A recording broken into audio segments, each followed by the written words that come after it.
We'll get Greg. Oh, he's waving because there's a delay. That was hilarious. He started waving. Greg Proops is next. Opie and Anthony Show. Act 6.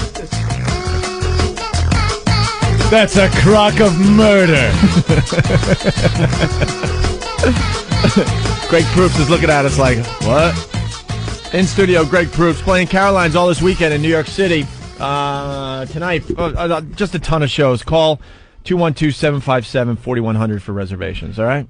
All right, I will. Good morning, y'all. Hi, Greg. Hey. How you guys doing? We were talking about the old TV shows. Yeah. And everything was like a fixated recipe on for murder. A Quinn Martin production. Yeah, right. Recipe for murder. Prologue. Prologue. And then epilogue at the end. And you're Epilogue. like, what's an epilogue? Right. Why are we using the Greek unities? It's a TV show about an old man with a horse as a partner. Yeah. Tonight's episode, soup can full of death. Yeah, that's exactly what we were talking about. Somberly intoned. Yeah. Streets of San Francisco always had Yeah, this, yeah. too, you know. That was one of my favorites. And then the epilogue was the wrap-up where they kind of had the little laugh at the end. Yeah. Everything was fine. Well, they caught whoever they had to catch. Where the Right. prostitute is now making something of herself. Right. Right. Now she's a Exactly. housewife. Or... These cookies are from Brandy. Michael Douglas got his test back after doing undercover at the bathhouse, and he was negative. Epilogue. T-cell counts still high. Yeah.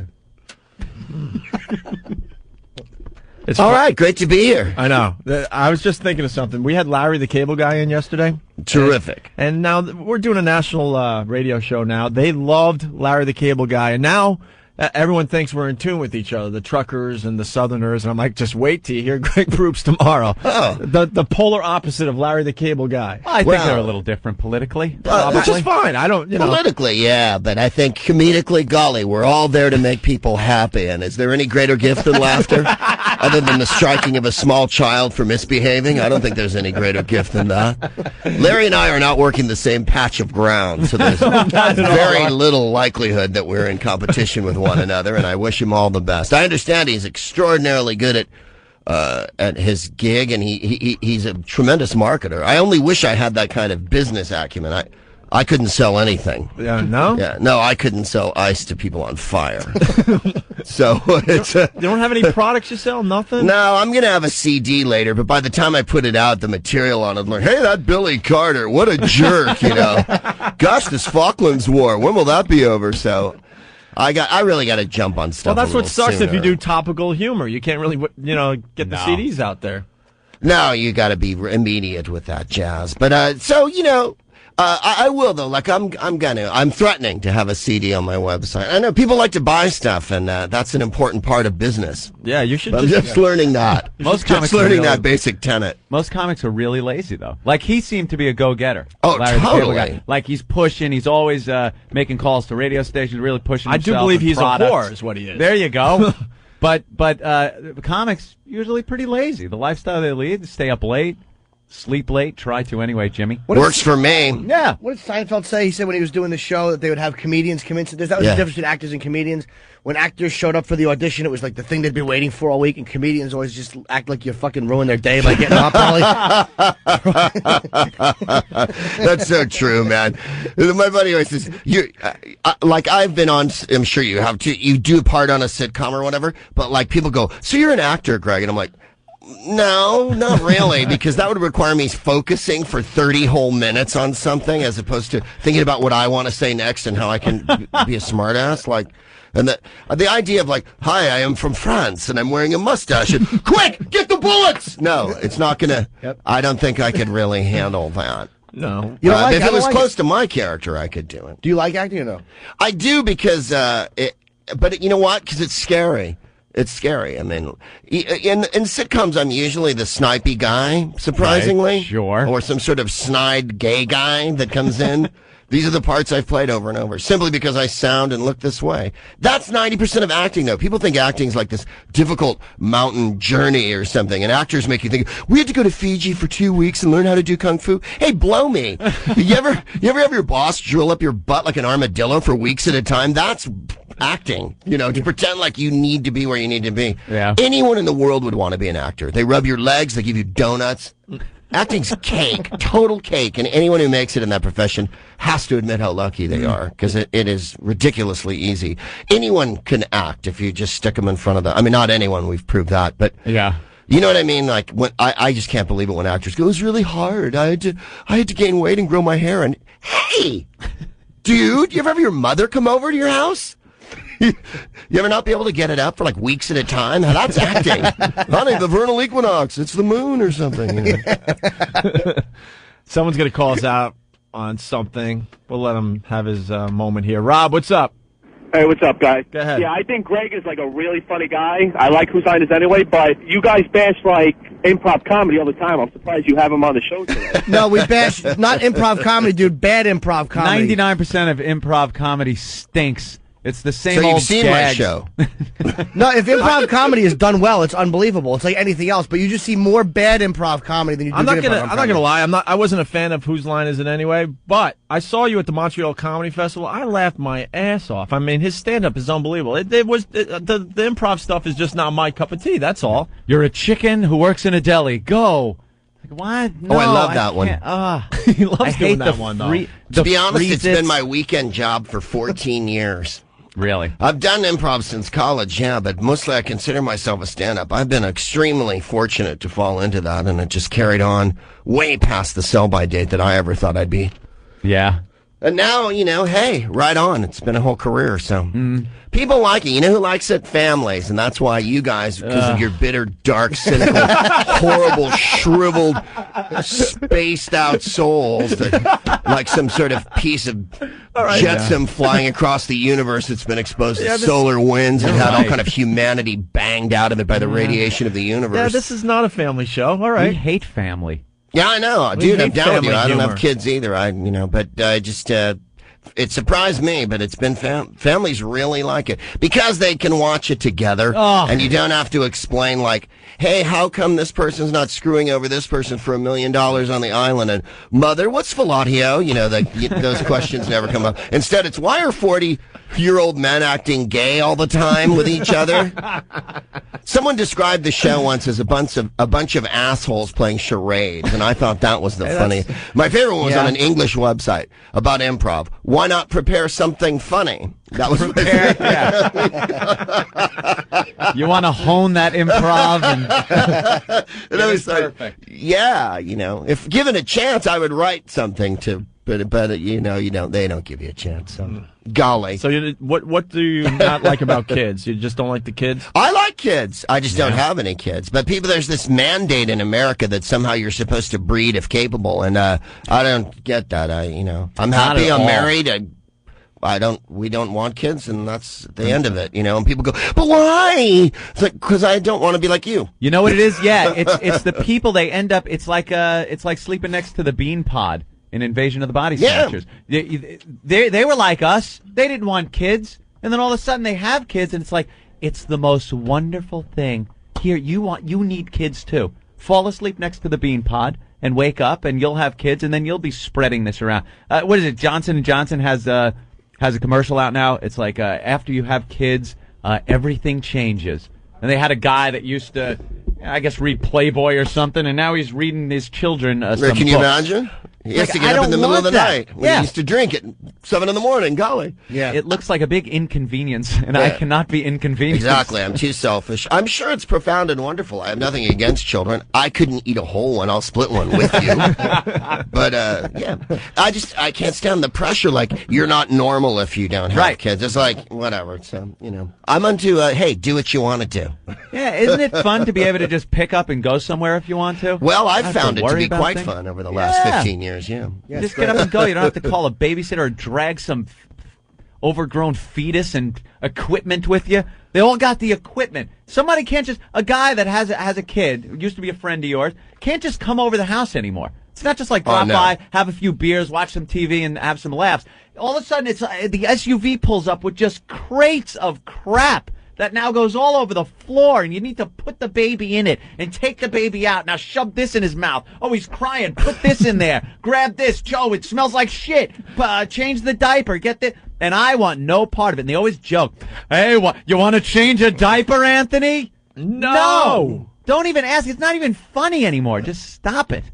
hate the children.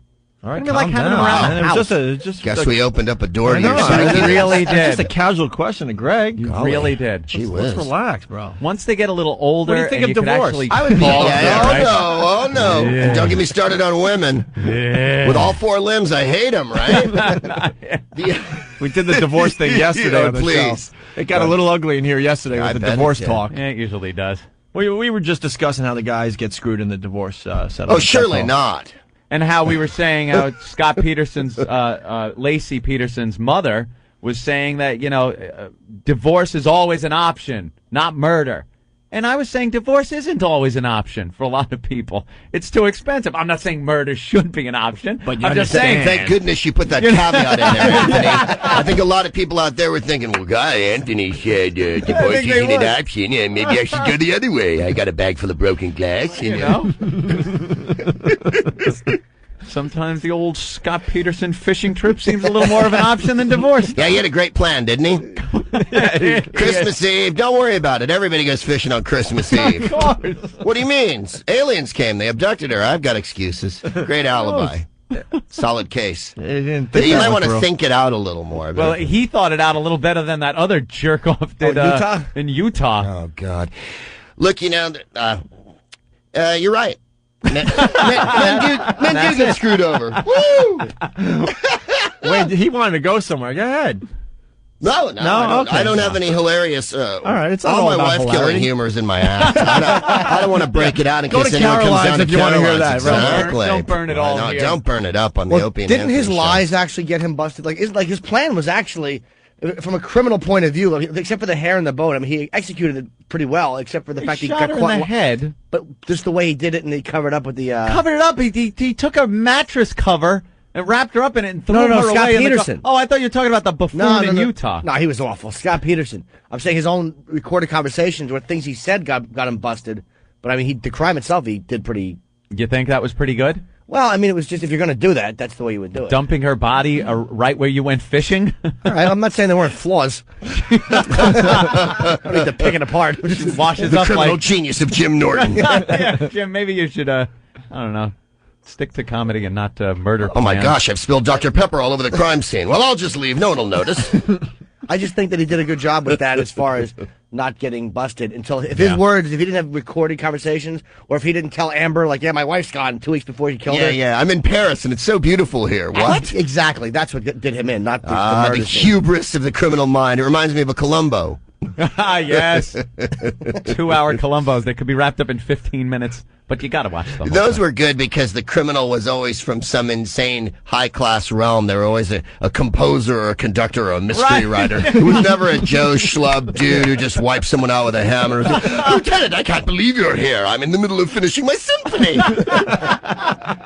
And then they were always wildly arrogant, like toasting themselves over the dead body with a vintage Veuve Clicquot, you know. Well, nothing could wrap up my master. And then it'd be something as painful as like the radio station was tuned to the wrong thing and that keys Columbo into the. Well, he wouldn't listen to country. He was a classic. You know, you're like, oh my God. He got him to talk. That's what I loved about Two Columbo. clues. Yeah. You know? Oh, yeah, the people, if they would just lawyer up or just shut their mouths, I can't understand why there were footprints on the window. Right. And then the guy, well, perhaps Columbo, he went here for air, and he's like describing exactly what he did. Right. Just shut your mouth. Hey, look, Columbo, talk to my lawyer. Yeah, I'll talk to you. Shut your I'm mouth. extraordinarily busy today, Lieutenant. I have no idea why you're at my country home. And they get him on the, they follow get them him to the nth degree. on the littlest thing, And that's when I noticed the second hand on your watch was 5 seconds faster. Right. I did kill her, Columbo. Yes. Yes. Knocked my watch against her teeth and it went off by 5. You're a genius. You see the one where the body was in the wall and Columbo dialed her beeper and he heard it beeping behind the wall? Beeping behind the wall. There was a Hawaii Five-0 that had the best plot jump I've ever. If the kids remember Hawaii Five-0, I assume it's still on in reruns. The kids. Yeah. Until the end of time. Hawaii Five-0 was fantastic. Took place in Paradise, and they drove giant black cars and wore black suits like no one else in Hawaii ever. Basically, they look like gangsters in the show. Yeah. But so these kids steal like the King Omakawaki shawl from the Hawaiian Museum of Recent Antiquity, and they go to the scene of the crime. The shawl's not there, and they go, it's probably art thieves. And McGarrett, I swear to God, this is in the first reel, 5 minutes into the show. But what if it was a group of kids? Cut to, Cam Fong is pulling up in front of their house, like he found the house. So basically, they're just hiding the shawl for the rest of the episode. And I thought, couldn't you have waited until after the second commercial for that revelation? At the end of the show? Yeah. It'd be like Columbo. No, he did it like 2 seconds in, and then we're just like driving the rest of the show. If I can catch him, he's just over the hill. That's so funny. He just never gets the case. He's a homicide. I liked he those never shows. gets just those easy cases. There was more cat and mouse. I'm not a big I know everybody in the world loves every CSI show. Yeah. I don't like forensic stuff that much. That loses me. Gives me the heebie-jeebies. And the screaming memes. Yeah, I don't like it at all. And the willies. I got a minor case of the willies. The willies too. Yeah, I like cat and X-Files better. I was more of an X because it sort of combined that, but then there was sci-fi things, and it'd be like, a fluke lived in his liver or whatever. It's always something abstruse. CSI, it's always gross. He killed her and he ripped her head off. I'm like, hey, dude, I can read the news. I want to be entertained. And it doesn't like ER. Some chicks in there. Oh, I'm not a big I've never ER seen fan it. either. I watched it years ago once. It seemed good. I watched it once too, trying to get into it because everybody was watching it. But it's one of the most depressing. Like I can't see sitting there to be entertained and just be depressed. It was some episode where they had to tell a kid that his parents were killed and bring the kid into the room with the dead body. It was horrible. Yeah, sleep tight. Yeah, exactly. Yeah. That makes Jim laugh. Jim loves laughing That's over sweet. horrid things. Yeah. I like depressing things. Actually, I like depressing shows, depressing film. Yeah, they're I was good. He more likes to get sad. Jim Yeah, likes to get if sad. it's well done, if it's not tear-jerky and forced. I was more an NYPD Blue, Great show. kind of guy. There was those camps, the cop show or the hospital shows. It's been that way for a year. Remember the medical center? Yeah. Medical center, and then the cop shows were like the Rookies, stuff like that. I was more cop show. Rock. Cop Rock. What a great idea. It's a cop show where they sing and dance. Go. That was terrific. Terrific. Would that last Awesome. one whole season? Yeah. Probably not Or did it not even? Yeah, I think it made Hated that. The world couldn't see the genius, man. Every scene is the village people. Dude turns around with a nightstick and lays a number on you, man. And playing part of the drums, Rodney King. Did you, now obviously you must have been a little disappointed at the outcome of the election. No, did we in the Ukraine? No, I think they're going to redo it. And Yushchenko stands a chance of What happened? winning the vote. Yurchenko. He looks like the Hulk. He's changing into a superhero villain. I think he spent some time in Brazil eating. You think He's turned green. He's green now. Yeah, he is. And he's got like some kind of growth thing. His head is huge, like as if he was turning into the Thing. Remember the Thing? Yep. Yeah. I have nothing on that. I'm just commenting on. I his, do remember the Thing. Physical. You mean from the Fantastic Four? Yeah, right. Yes. Kind of looked like the guy. Well, it's the first time I think the United States has ever been aware of the fact that there is a Ukraine, or that it's a country separate from Russia. It is. Yeah. The news just came in. Good for them. A wildly anti-Semitic country. The Ukraine had I think a division in the Nazi army during the war. That's just because they hated the Ruskies. Yeah. There you are. So how bummed were you with Bush winning? Well, I'm philosophical about it by adding an extra syllable. I wasn't surprised. Nah, no You one was weren't? surprised. No, there were people that were surprised. Well, There were I these hardcore Kerry people that really thought he had a chance. Vincent D'Onofrio wants to blow his brains out. I He's know. collapsing on the Oh, no, set. Kerry did have a chance. He got 52 million votes. I think there was a lot of chicanery in this election, too, to be Do you honest. But think? everybody's going to jump me and go, just deal with it. So, I'm just going to plow forward and stuff like that. I think he's going to have a tough road to hoe, as they say, in the next 4 years. History has proven, if you look at, Nixon and Clinton, that the second term is that's a tough one. Yeah, Reagan? very tough. Reagan, the second term, just boom. Yeah.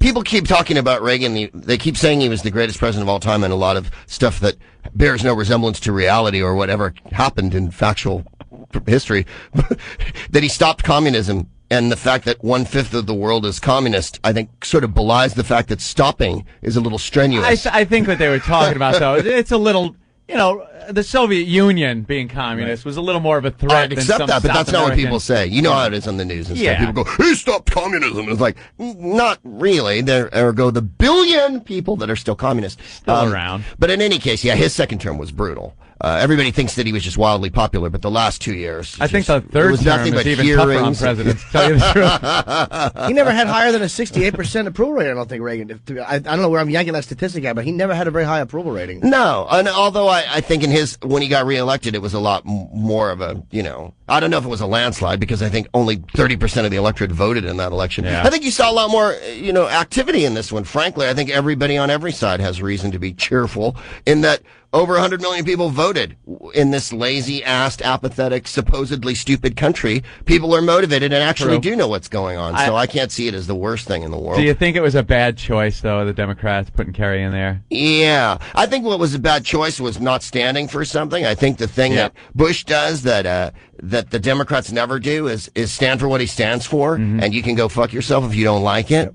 And that's how I feel about my views, and that's how I feel everybody should feel, because it's the adult way to feel. If you disagree with me, fine, let's disagree and we'll discuss it. But you disagree, and that's instead of, well, I hope you like me, well, I'll modify myself so I hope you like me a little bit. Gosh, over there, you liking me? It's like any comedian can tell you, 30% of the crowd hates you. And that's even when you're killing. They just, they're going along with their friends, and then when they leave, they go, I hated that guy.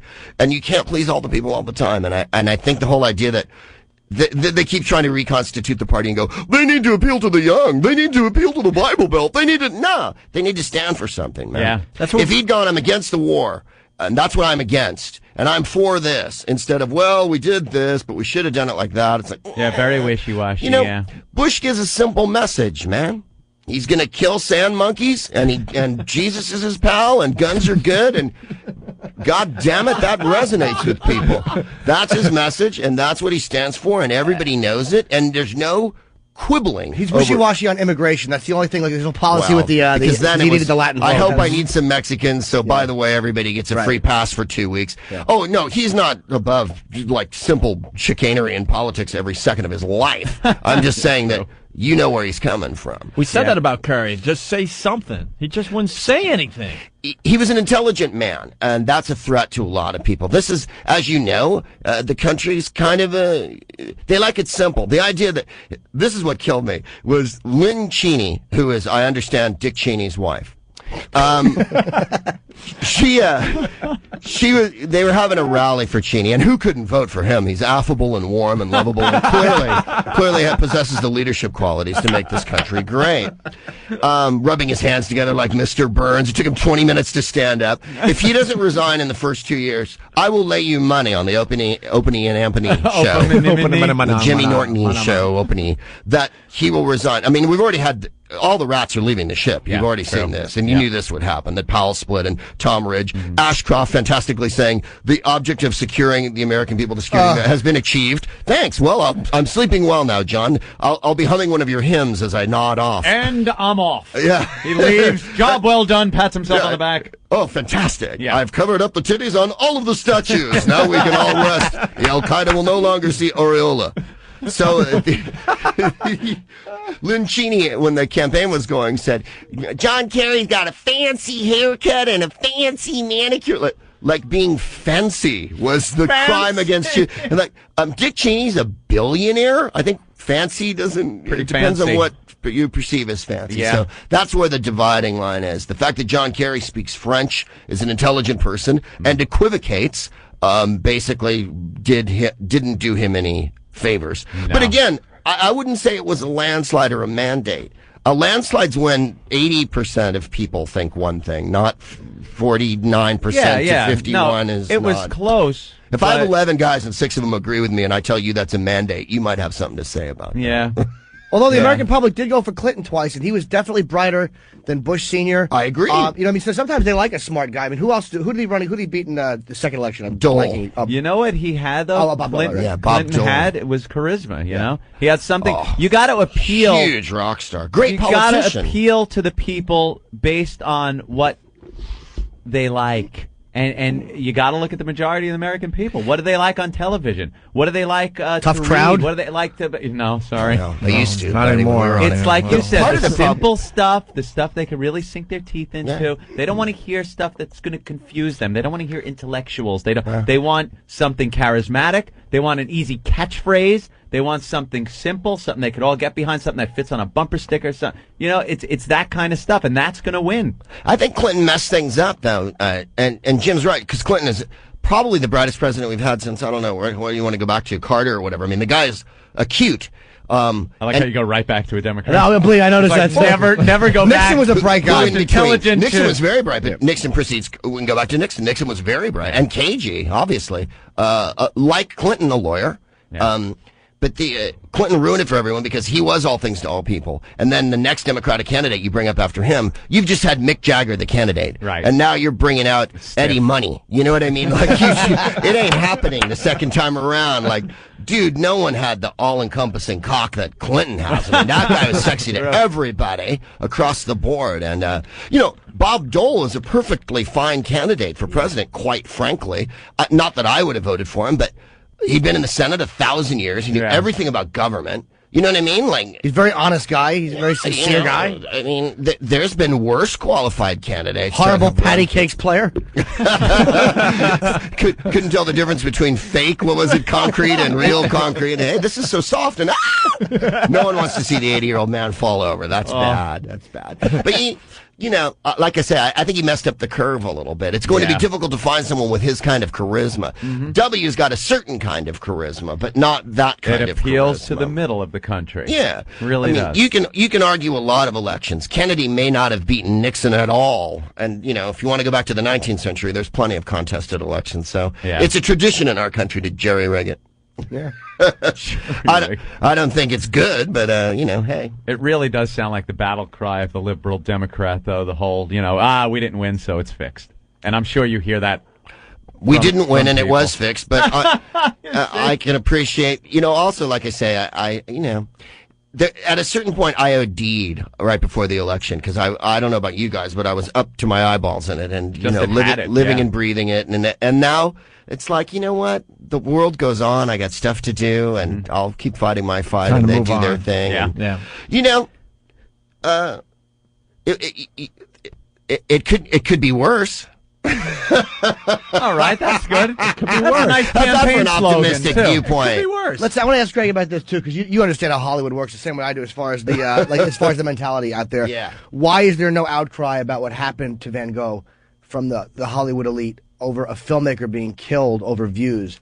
Oh, well, because one, he wasn't American, and two, hadn't made any money in Hollywood. Nah. And he hadn't been there to be celebrated or anything like that. If he'd been in Hollywood and had made a picture that made, $70 million indie for, Miramax or whatever, then, there'd been a big outcry. You know how selfish and up their own butt. We were talking about everything is Pat in Hollywood. Sajak's article yesterday where he wrote a great point Pat about Sajak? I know, brilliant that's article. what I said. Because Like Pat Sajak's writing articles for a conservative publication. Oh, really? Because I was reading Wink Martindale in The Nation the other day, and a lot of people extremely canny observer of the political scene. It took so long to read that Pat Sajak thing, though, because you had to keep turning. All right, I'll give it a wacky horn. But he made a good point about how because it was a Muslim murdering somebody, like if that was even in the Netherlands, if it was an abortion, an anti-abortion activist who had shot and killed a filmmaker for making a pro-abortion movie. We know what you mean. Yeah, that they would still be up in arms here, but because it was a Muslim, they don't want to be seen as agreeing with Bush on anything, and they've kept their mouths shut. You understand what I mean? If it was about something that was an attack on the ideology of the left. For some reason, if you come out with a view that is against Muslims, or against not against the whole religion, just against somebody that's Muslim, if you come out with that view, you'll be looked at like you're aligning yourself with the president.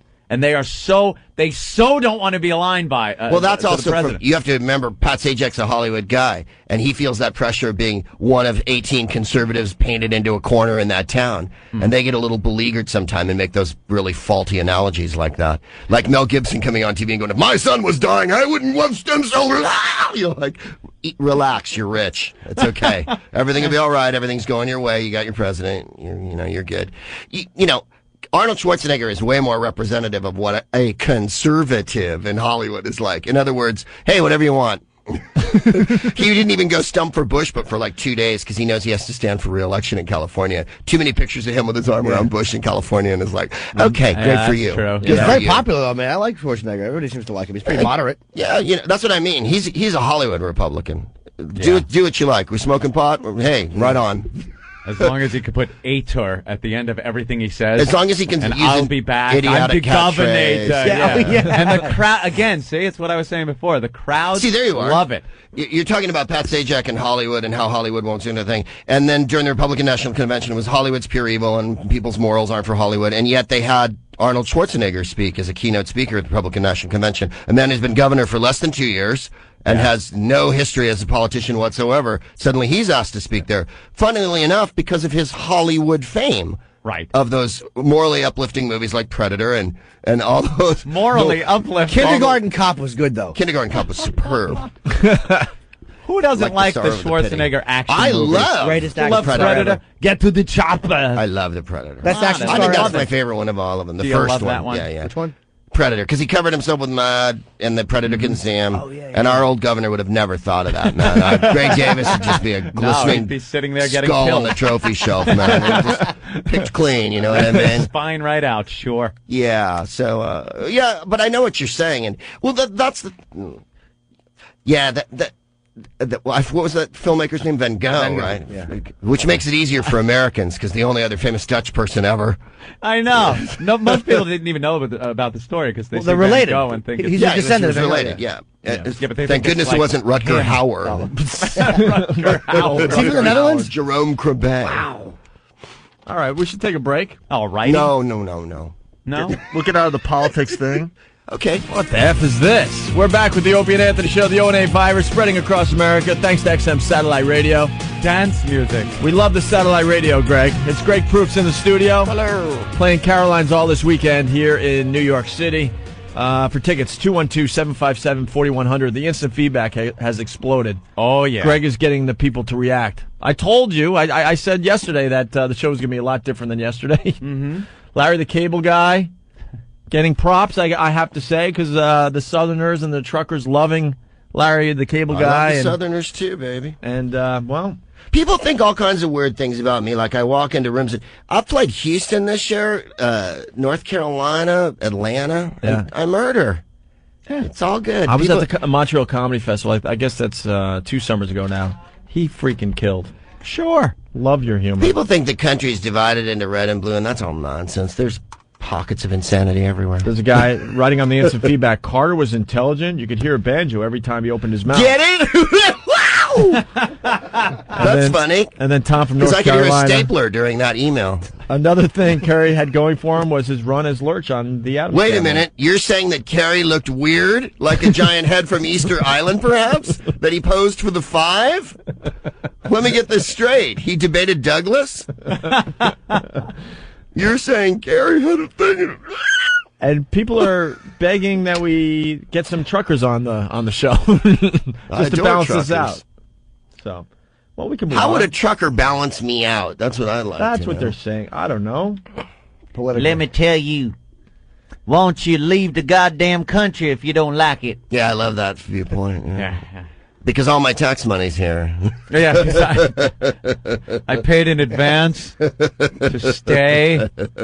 I do like the celebrities, though, that said they were leaving the country if... That's a very ill-chosen stance to take before really, an election. really bad, because So, no one forgets it. Talk about slippery slope. I'm moving to France. Oh, well, I'm not moving. I'm just going to go on a holiday there and then come back and sulk. I'm eating French bread, okay? That's as far as I'm going.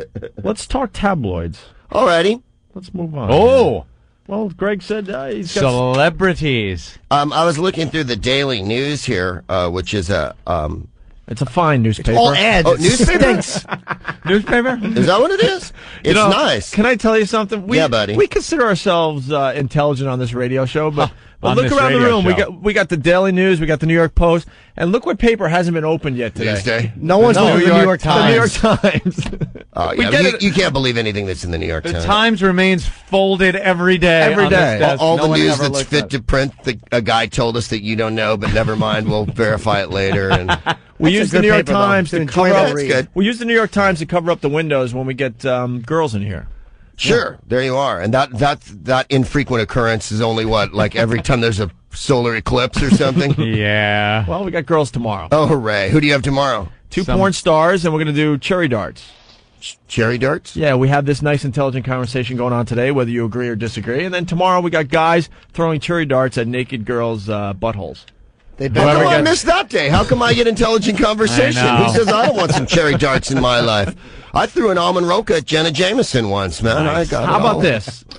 We'll extend the invite. You want to come back tomorrow and throw some cherry darts? You can. All right, let me think about it, man, right. because I got a Just Cub to show Scout the other breakfast side tomorrow. of Greg Proops. I'm making pancakes for the Cubs tomorrow, and I got stuff to Bring do. a few of them in. I'd love to toss something into their tiny hairless backsides. Which adult film stars have you tomorrow? Some girl named Star. Yeah. I thought you said star, porn stars.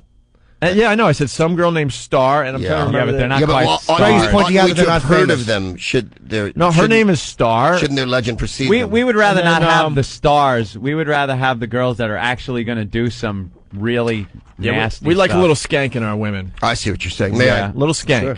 I peruse? You could have a porn star come in here and then tell her, we really want you to bend over. We want to throw a cherry and see how close we can get it to your bunghole.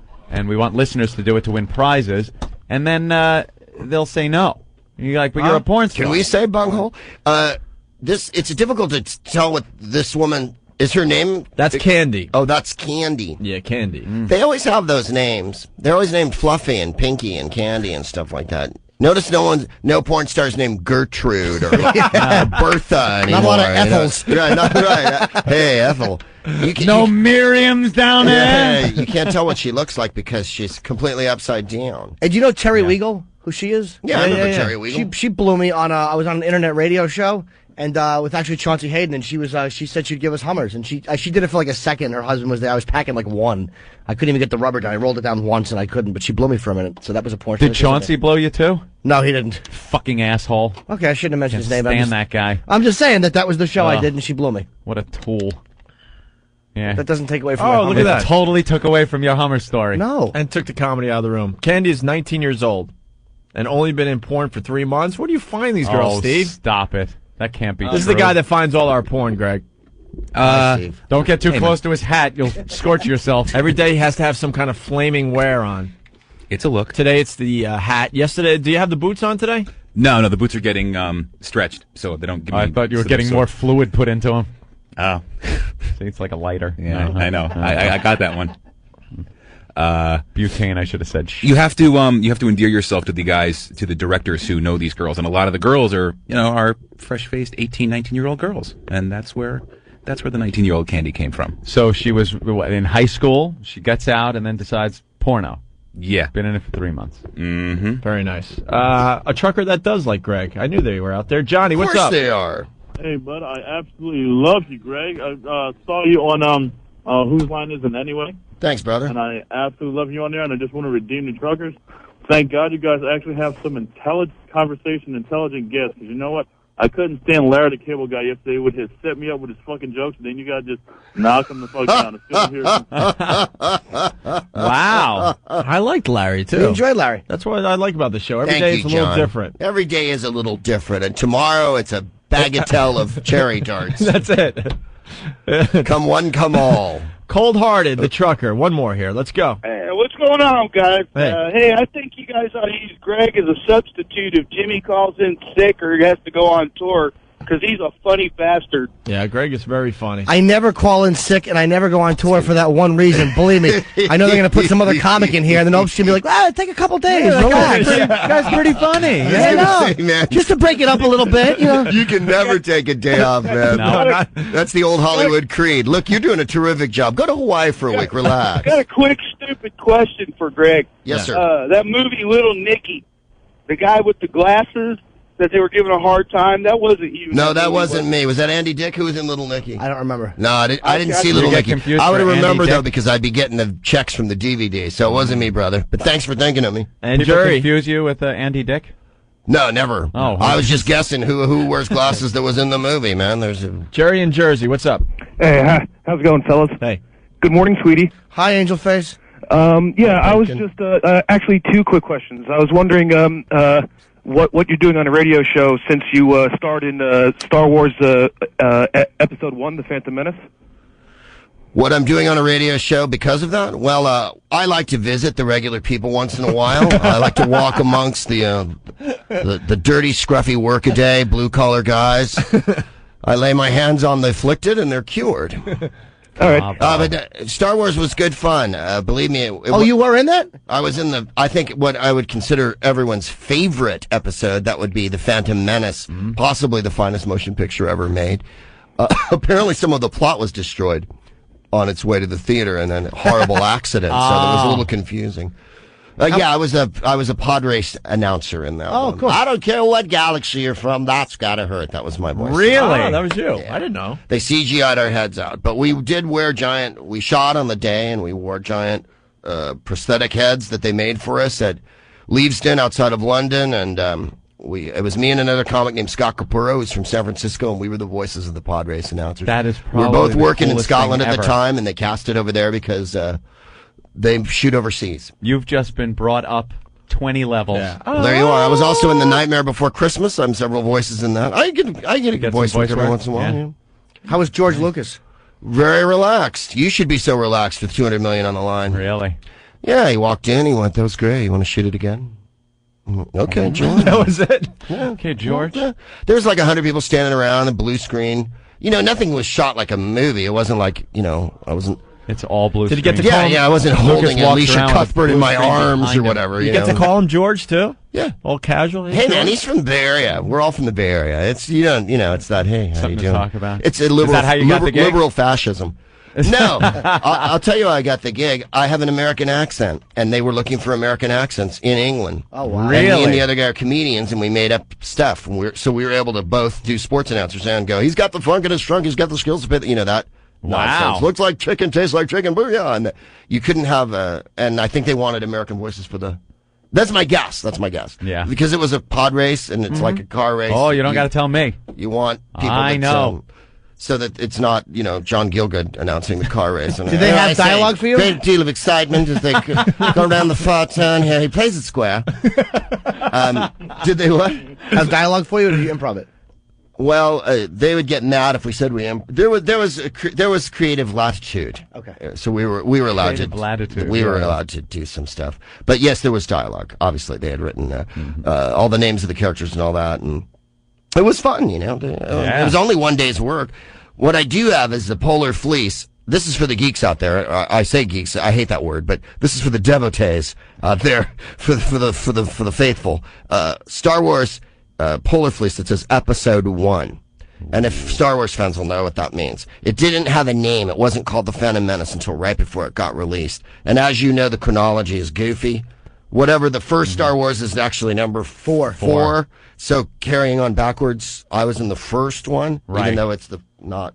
Yeah. Just So to be that's part very. of the whole I think I've thing. lost everybody, but the Star Wars people know what I'm talking about. So I possess a piece of gear that does not say The Phantom Menace; it says Episode 1 on it.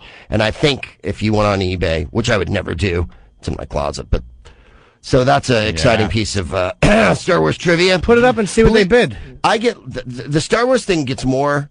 My agent in England said, "Don't do it." Why? It doesn't. It's not this. It's not that. It's not this. I said. It's Star Wars. It's Star Wars, and you idiot. For the Can't rest say of no my to life, Star Wars. Right. I can go to Japan and sign autographs. You know what I mean? Like, and everybody knows it, like ever. So of course, why would I say no? I had to do it. Hell yeah. It was great fun, and I'm glad that anyone liked it. Just being part of the whole Star Wars thing. Hell, you got to do it. Yeah. So exactly, it was fun. Do things and don't even get paid for And it. for instance, I did a voice in another picture that came out that sank so quickly like a stone, called Kaina the Prophecy. Catchy name. I know you're thinking, how come I didn't hear about it? Sounds so sexy. the word Kaina and prophecy in the title of a movie. How did I not get out How did there? it fail? Kirsten Dunst was the lead in it. Angelica Houston. It was Richard Harris's last picture. Me and another guy named Mike McShane, who's also an improviser. He was on the British Who's Line, a big guy. And we were... It was a crazy, like, they live on a planet. It was a cartoon. I'm sorry, it was an animated feature. Right. And it was like a French thing. And it finally got released this year. We worked on it like 3 years ago, and it just, like, into the void. Tank. But I thought that was a good one, you know what I mean? Like, you just you don't have no know. idea when you're doing stuff what's going to... Obviously, when you do Star Wars, you have a pretty good notion that people are going to see it. Yeah. But with the Kaina thing, I thought, hey, Kirsten Dunst is in this. Can't lose. Right. Not that I thought I was going to get famous or anything. I just thought I haven't seen it. That's how obscure it is. I think it's on DVD. One of the things was a movie Jay Moore did, Pay It Forward. Remember that? Yeah, I remember And he it. was like, Kevin he was Spacey. pushing this, like saying Kevin Spacey coming right off his Oscar win. This is going to be huge. And I was thinking, wow, yeah, that's a great, a Helen great Hunt, gig. 2 Oscar winners. This is going to, boost him right over the top. Haley Joe Osment was in it too. Yeah. No. Cute little It kid. got paid forward right from the theater to the Blockbuster in about a week. Yeah. It was awful. That's the thing about show business. People always go, how come you did that terrible thing? And it's at the time, I think, you don't think I'm doing a terrible thing. You think I'm doing something that everyone will enjoy. And then Gonna be huge. Yeah, 40 years later, it gets exhumed. Maybe it'll be a cult classic one day. One never knows. Never know. So, there's no... So you can't were looking at the complain. tabloids, right there in the Daily News? Yes, I am. That's where we were going, right? Oh, yeah. Let's go there. With the Paris Hilton and the Olsen twins and... Am I wrong, or just people perv on the Olsen twins a little more than I'm comfortable with, quite frankly? Ever we since had- they turned 18. Ever since it's I not, know, but it's look- not a big deal anymore. And it's they not they hot have giant anymore. heads and skinny little Tootsie Pop bodies, and They never developed like we thought they were going to develop. Is what it comes down they to. shiver. They're like Who's from Whoville, is what they look like to me. They have giant eyes. I mean, I'm sure they're perfectly nice people, but it's just so pervy to me. This whole country's so pervatronic, and they're like Lindsay Lohan. You got big ones. It's like We love her though. they're Gotta admit teenagers, it. man. I'm old enough to be their dad. People come up to me that are that age and go, "You remind me of my dad." And you're like, Yeah, it makes you leak clear stuff, doesn't it? you know, exactly. But fair enough, you know. You're not into like the Lindsay Lohan. You don't look at her and think for a split second like, wow, she does have nice titties. Like Jimmy Carter, who you could hear banjo music playing whenever he spoke. Maybe I'll lust in my heart ever so briefly, but no, it's too pervy for me. Yeah. It's too pervy for me. Literally, I'm 45 years old, man. Lindsay Lohan, could well be my daughter. I think In she's fact, 18. her bad behavior, I think she is. If I had a daughter, I know she'd be a drunk, and I think that's exciting. My question is, like, say you're Paris Hilton's parents or whatever. Oof. Now, when you're having the Thanksgiving dinner and everyone's gathered around the drug loaf or whatever it is you're eating, do you have a slideshow?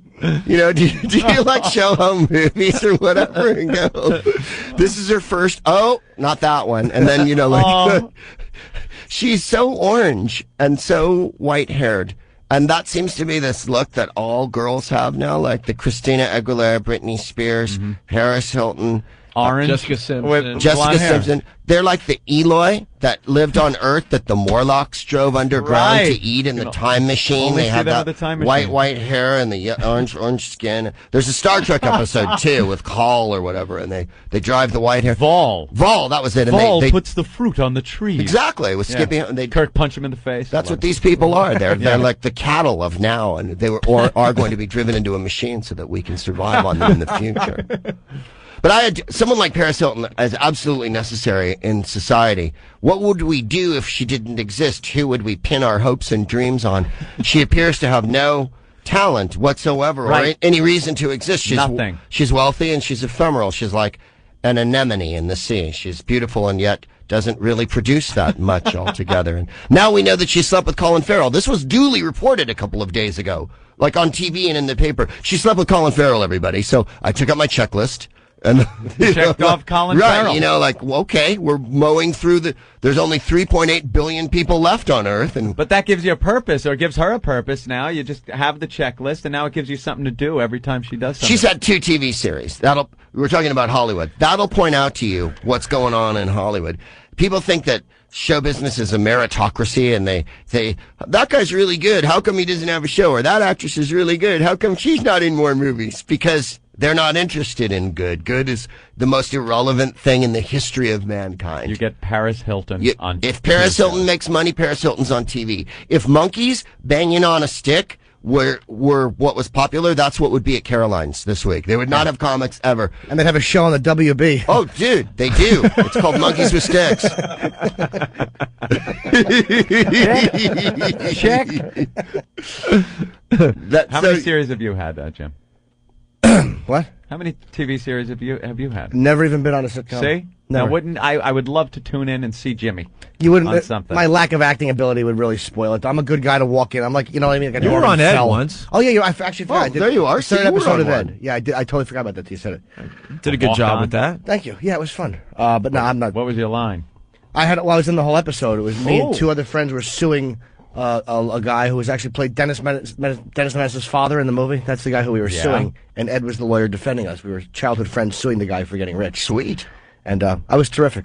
Mr. Faversham. Out of the question. Out of the And question. it's funny how they talk to you like, 'cause we were doing, I guess it was going well, and they're like, hey man, they're talking about doing a spin-off with you 3. You know how full of shit they are on the set. And I was such a green worm. I'm like, really? Well, maybe we can have our own show, but the 3 guys who sued someone. Ugh. And then the next day, can I get back on the lot? No. Nice to change you on. Your name's not on the list. Get out of here. Become a recurring character like So I those first 3 heard guys you guys. on Newhart. I was listening to you guys actually for the first time in the trailer, or the second time was in the trailer waiting for that shoot. I was listening to. See, you get a trailer. Yeah. This is how good acting is. And give the you a food, trailer. they give you lunch and whatnot. Oh yeah, they I mean, press you know, services. And you're just doing a walk. There's nothing better than doing or a TV doing an show, episode. man. Friends. That was one of my lines. Like, yeah, right, Friends. Ugh. I'll bring it in someday. See? I like how you Acting. delivered that. You never saw that episode? No. Very convincing. You should No. bring that in. Yeah, you should, man. We got to play that. Oh, the line reading. That's the Definitely. We best definitely part, gotta play man. it on the I air. was on a Family Matters. Yeah, right. Oh. yeah, That's a cartoon, fantastically. right? Huh? Is that a cartoon or no? No. No, that the was one that- with Urkel, man. that was the Urkel the show. TV show with Urkel. That was great. Then man. Urkel turned into a man and ruined the show. Yeah, it was toward the end, and it was a Stefan Urkel because he had that alter ego He that didn't- was a yeah. smooth operator. And then That there was him saying, I don't want to be this Wow. dweeby dork. It was or, great. It was any- great. anymore. I still get checks from that. That's like Vic. Wow. Vic, Little checks. What was his name when he became Vic on Taxi? That's like what Kaufman did. You get sick of being the cute guy, and then you want to be the. I'm tough serious. guy. Take me for more than I am. I'm an Yeah. artist. That always works Well, well. see, that's the thing. People go, "Oh, you're on the show," and then, "Oh, I don't want to be identified with Whose Line. Whose Line's not my like." Hey, fuck it. Whatever if you dug Whose Line, right on. You know what I mean? And the 2 people that I use is Adam West, who played Batman on the old series when I was a kid, who was my hero. When I met him years ago in England, and he did a reading of his book, which was Back to the Batcave. He couldn't be happier. He's not bitter at all. And then William Shatner, who I've also met and did a TV show with once in Scotland, couldn't be happier to be Captain Kirk. Oh, yeah. Signing autographs. You know what I mean? It's the people who played Snoogie on the Fwiggles, and they go, "Man, I loved you as that kid. I'm not really Snoogie. I'm a Shakespearean." Hey, dude, to the world you are. You know what I mean? You know who's be pissed? happy that you have any truck with the public at all. If the public likes you one iota, don't piss on Yeah. that. You know what I mean? Screech hates being Screech. Dustin Diamond, yes. Dustin You know what I Diamond. mean? And what's his name? Mark, who used to play Skippy on. Mark Price. He tried to get out of that, Stand-up, and then yeah. you realize, because he does stand-up and stuff. It's like, no, you got to embrace that, man. You don't want to be it your whole life, because obviously you have a life, but, if that's what people like you for, that's what I say. I did 14 years on Whose Line, so, hey, Really? right on. Oh, my You know God. what I mean? Yeah, and I never worked on it for more than 2 or 3 days a year. Man. But everybody thinks I did it every day of my life, that I punched in with a time clock and wore a hard hat and right on, If you like the show, you like the show. Yeah. Who am I to tell you that your taste, actually I'm a stand-up comedian and my pithy insights are, Seems like child Big actors. brother's so below me. Hey, I tell dick jokes in bars to drunks. Hey, that's how it works. Most of the guys, the child actors, Child actors hate if it. they, Yeah. but if they don't blow their brains out, they always end up finding some piece, years and years down the road.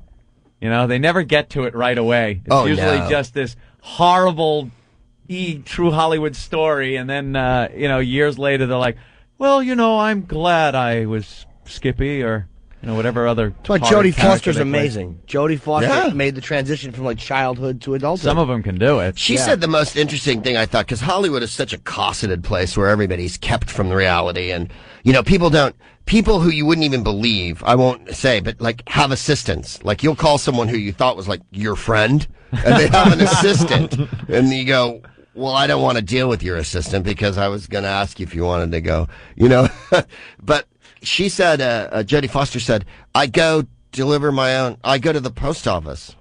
I go shopping. Which no one should get an award for these things. Do you think she does, or just says that she does? Yeah. And she takes care of her kids. You see her with her children and stuff, or pictures of her with her children. And I don't think she was asking for a claim for it, and no one should. But the point is, in Hollywood, people don't. Yeah. People don't go to the post office. They have excised the things from their lives. She said, this is what your life is. Your life is doing your laundry. Your life is picking up your dry cleaning. And when all of a sudden you don't do any of those things anymore, then you're just laying, you know what I mean? You've infantilized yourself to the point where you're like, my art is so important. I pretend to be other people, Right. Get a grip. Yeah. Like I'm buddies with Drew Carey, and Drew Carey is the deal. You don't get an assistant when you call him. You get him on the phone. And when he wants you to do something, he calls you and goes, you want to do this thing? You don't have to go through a big dance or anything like that. And people go, what's he like? It's like, no, he's really like that. You got he his drinks number? Beer and he's a nice guy. What? You got his number then? I just want to kind of call We'd him. like to Oh, yeah, of course. I'm going to give it out on XFM. He asked me to. He said, what I don't want is any privacy, Greg. I want everyone in America calling me. No, but he's really lovely with people and stuff like that. So, I think I got lucky with My Millionaire Friend is nice. Yeah. All right, He doesn't shine me. Let's get Greg out of here. Till we're done. This was excellent. You want to come back tomorrow for cherry darts? Oh, do I? Come back tomorrow. Do I? We want to see the other side Do of I? you. We want to see what kind of aim You you ever have. play Lemonhead Submarine? What's that? Would you stand beneath them? You take a mouthful of lemon heads. They stand over you. You guys are all looking at me like this is really a game. I know. We're listening. I know. We're all that's fascinated. serious. You know what? We're all fascinated. We're looking for new games in this program. We're thinking you might have something. Yeah. Lemonhead. Let me write that down. Dude, we were so with you. Come on. Milk Dud Dump Truck. I think you can get the idea. Yeah. Jimmy knows. Boy, do I. Yeah. 400 for that, eh? So, Well, half and half included. this was great. Greg Proops, very, very funny guy. He's Absolutely. going to be at Thanks, Caroline's all this weekend. For tickets, 212-757-4100. And if you're in the area, stop by tomorrow and throw some darts with us. Thank you. You're very kind. I appreciate it. I don't know if I'll be able to see Star and Brandy because I think I have like I say, I got a Black Panther breakfast I'm doing up Very important. over in the Bronx. Huey Newton would appreciate this, though. Just humiliate those white bitches. Yeah, very good. Greg Proops was all right, huh? Yeah. I liked him a lot. The other side sometimes, You get a Larry the Cable Guy, and then you get a Greg Proops. That's the beauty of the Opie and Anthony show. Every day, something a little different. Can I say, to please the Yankees, stop with Randy Johnson. He's fucking 41. God almighty, stop it. I don't think they're going to... Yeah, they bailed on him. Yeah, That's they old bailed. news. But they were trying, and every year they're try. out now, Tempted though. to give up Javier Vasquez. No, not fucking anymore. Stop it. They wanted too much, so they're out. All right, good. They announced today they're out. They're not Fuck going to pursue Diamondbacks. Randy Johnson anymore. Good. Enough already. Relax. It's over. He's still in the papers. He is really good, though. Dude, but he's old. I don't want him. I hate his I guts. understand. He's a Mariner. Fuck him and fuck Pedro. God almighty. Is there no dignity in sports? No. You're right. Of course not. You follow the team that has the less dignity. The less dignity? I know. No, the lesser I don't. of, I don't the like lesser what of the Steinbrenner dignity does. that dignity has to offer. You're saying the Yankees have the least amount of dignity in the Major Major League Baseball? Yeah, they're a bunch of whores. And that's not true, though. When Dumb Steinbrenner was out and they built this team of all young players, Bernie, you know who the Yankees, I'm not going to go over it for the rest of the country, but they were all young, homegrown Yankees. That's why they were a great team. Yeah, just And like then- A-Rod, No, but Boone went down. Boone got hurt, and then you trade in Soriano. You get rid of him, and you're picking up A-Rod. That's a bat for a bat. You got to go with A-Rod. I love Soriano, but you got to go with A-Rod. Oh, whatever. You didn't think I had an answer for that, did you? Smoothies. It's I'm smoothie not time. getting smoothies. Why? Because to pick up on where you left off yesterday, I shit Connor Peterson when I got home. All right. Enough with the Connor Peterson references. It will never get old, just like him. Oh, God. It will always be an ageless little lump of what could have been. All right. We get it. We get it. Grieving grandparents. Hey, we got the... They've been in kindergarten this year, honey.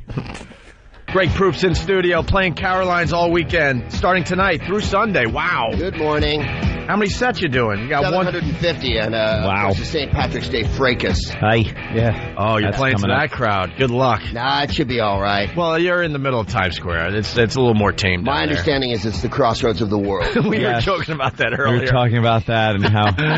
Do they... I don't think... Noose and turbans and whatnot. It's fantastic. Yeah. I don't think Caroline's has that announcement anymore before the shows. Do they not? I used to love that. I know. They used to have this announcement, if we're in Caroline's here in New York City, where it was like, you're in Caroline's on Broadway at the crossroads of the world. Yeah. It sounded like you were in the most important place, and then some guy comes up and is like, yeah, how you doing? I'm throwing a hot dog down a hallway. Crossroads of the world. Excuse me, how do I get to Europe from here? There's no signage. Bill pointed out they have an M&M's factory, basically. Yeah, right down the street. It's all at the crossroads of the world.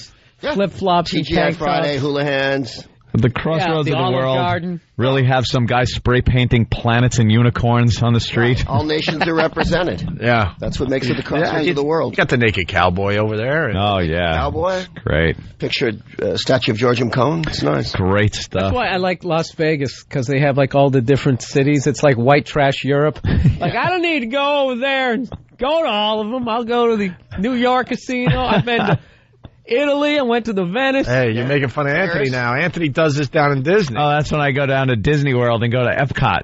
Why travel when Morocco is like right next to Germany? With someone in a Winnie the Pooh suit. I could go in there and get a beer stein from Germany with all the different dates on it of all the different eras in German history, except for one they leave out in Disney. It seems the 30s and the beginning part of the 40s are just no reference made whatsoever to Germany at the Germany Epcot. Not so many hot memories in the beer garden during that period. No. They were sold out of the Hitler flask. Yeah, what happened? I want some Third Reich stuff over there. No Jews in this bathroom, okay? If you don't mind. It all goes with the theme. There's nothing, don't take it personally, but if you're Jewish, please move down to, like, the American section. We don't want you here in the German section. Nothing to see here. Move along. I'm sure they leave out a few countries, too. I don't think there's, like, an Eritrea exhibit or something. No, nothing like that. The flies off this. No, there's no Sudan. You don't get any of that. No, sadly. Only the pretty ones, the nice ones, are represented. Yeah, France. Yeah, France. Lovely Italy, places like that. Italy, you could eat at these places. Mexico. Yeah. You can eat at these places. Wonderful. Yeah. No, Estonia. I said, people are so, conditioned, too, at Disney to listen to anybody. Like, you don't want to break the rules because it's the happiest place on earth. So, me and my girlfriend were eating in the Mexican pavilion in Disney, and it's inside, yet it looks like you're outside in Mexico. It's like almost like a planetarium atmosphere where it looks, you see a sky, a pyramid type thing in the background, and like a Mayan thing. And we're sitting there right where there's a ride in the restaurant, a little boat ride that goes through the history of Mexico, and it comes out right next to our table, pretty much in the water. And I would just go, because people would kick back in the dark and put their feet up on the boat. And like everyone would do this to get comfortable. And I would just yell out as they came out, "Feet off the front of the boat, please." And people would get shocked and put their feet down and sit up straight. And then I just started giving real bad requests. Like, no touching other people in the boat, please, when someone had their arm around their girlfriend. And someone would look and actually take their arm away. No matter what I said, people were doing. I felt like just go, jump in the water, drown yourself, kill yourself, please. You should have got that on video. They get so scared of breaking Disney rules because, they take you back like old school casinos and break your hands. Mexico. What is it? Everything was great, and then white people showed up. It was something like that. How we ruined everything. And that boat that goes by, were people trying to swim across the river? Yeah, they were trying to swim to freedom. They were swimming to the American Pavilion, which was right across. Take them across. Coyote. It was horrible. In the restaurant, they found a truck full of dead Mexicans that died from the heat in the Disney's kitchen. Building a wall on one side near the kitchen to keep people out. Yeah. The Minutemen. Disney Minutemen. I know Disney's history. Fantastic. Hey, you're up on your politics, obviously. We know that. So what do you think? Black president, female president? Is it going to happen this time? I think a black female president is what Black female president, just go all out. They're going to take one of the American Idol girls. Yeah. Let's end all the bitching with this election. Yeah. Yeah, let's get rid of the American Idol girls. Just find a black female. American Idol, more people are voting for them than vote for the president. So Melinda Doolittle for president. Get her. There you go. Well, I think people are ready for a little changé, as it were. Although there's no discounting Dick Cheney's wow factor. I mean, he really brings the personality and lights up the night, doesn't Boy, does he. Golly, people are into him. And Bush is popular now, just slightly less popular than what, like testicular cancer? There's actually more people who are for testicular cancer because you can lose weight before the summer comes and get in your bathing suit. He's like not even... A few months ago, even, he was on TV, and people still kind of watched what he was saying. People don't listen to him anymore. Now, no one even listens to anything. He was giving a speech the other day, and I was trying so hard to listen, and it was just... I'm completely at the just shut up point. Just stay in the White House until just get this over with and get my show back on, please. Yeah, nothing to see here. Well, they have loads of polls. I think there's polls. Many polls say that people just wish it would be over. Basically, yeah, just they've reached get the it point done. of irrelevance. We're done. Well, dude, he went down to South America in the middle of the worst 2 weeks of his. Pick your 2 weeks, but this was a ratty 2 weeks. Yeah, and he went to South America, where, if anywhere, the only place on earth they hate him more than at home. I mean, if you could have chosen a place where you're going to go where they're going to spit at you and put signs up. My favorite one was Puerco Tirano, pig tyrant. Pig tyrant. Puerco of the Tirano. Charming language. It loses something in the translation. I'm sure it's more alliterative. I need a T-shirt with that on it. Anytime he's giving a speech in like another country, you can hear the protesters being like hosed off. Oh, like, yeah, down the street. There's like dogs and stuff. I think America's doing great in this part of the world. You know what it is? Here in America, when he gives a speech, they like put a perimeter up that's ridiculous. Oh, yeah. When he goes to other countries, they're like, all right, set these people aside, but you could still hear them in the background. Like you hear like the cops firing off tear gas and whatever else they need to do. Who's that guy down there who just, Hugo Chavez? Yeah. Who's just saying you can smell sulfur? Where he was standing by the podium at the UN. A political corpse this time. Yeah. Instead of saying, because I can no longer smell the sulfur, he's a political corpse. So basically, the president of Venezuela has written him off as irrelevant at this point. And he went down to talk about biofuels. Yeah, biofuels. A guy from Texas whose family's in oil went down to talk about biofuels to Brazil. They can make it out of corn and wheat. No, he's on a roll. He's on a real roll. And I was just in Washington 2 days ago, and the Attorney General came out and said mistakes were made. Yeah. my favorite blanket. Mistakes were made. They used a loophole, I love this, in the Patriot Act to just kind of fire and rehire some attorney generals without any congressional input or having to go before Congress and be approved. And it was just like, well, some mistakes were made. And I think the fact that the Republicans and the Democrats are coming out against this, it proves there's some mistakes. Some mistakes. Why can't we use that in our own lives? Yeah. Get out of crap. Hey, so, I was smoking some weed and had a brick and I'm selling it to people. Yeah. Some mistakes were made. Oh, okay. Can I go? You're free to go, sure. The fact that the cops arrested me shows that some mistakes were made. No, it is wild. They don't admit anything. But Cheney keeps saying that we're winning the war and that people who are opposed to the war are what are causing us to lose it. Yeah. The logic of that is inescapable. I don't I don't see that. We're there, putting the troops in harm's way. I at this point, I don't think it has anything to do with the protesters. I'll be honest with you. I think with all the protesting and stuff, because a lot of people were turned off by the Hollywood, as they call it, the Hollywood elite coming out against the war, because it's business as usual. So people that were for this military operation were like, oh, screw you. These people live in their ivory towers. They don't know what's really going on. But even the hardcore people that were behind this war didn't need to listen to protesters. All you had to do was kind of just watch and say, wow, this ain't working. You didn't need anyone to tell you it's not working. It ain't working. Something is amiss when, they're doing cute little stories on the news, and then as a little tag you hear 138 people were blown to bits today in Iraq, and children in school. They can play that game because it's not like an army to defeat over there. They're just going to sit there picking off our guys. Yeah, there's no winning or losing over there. There's trying to gain control of a situation, which they're obviously not doing. You either got to go balls out or leave. There's no middle ground of just let's keep sending dribs and drabs of people there.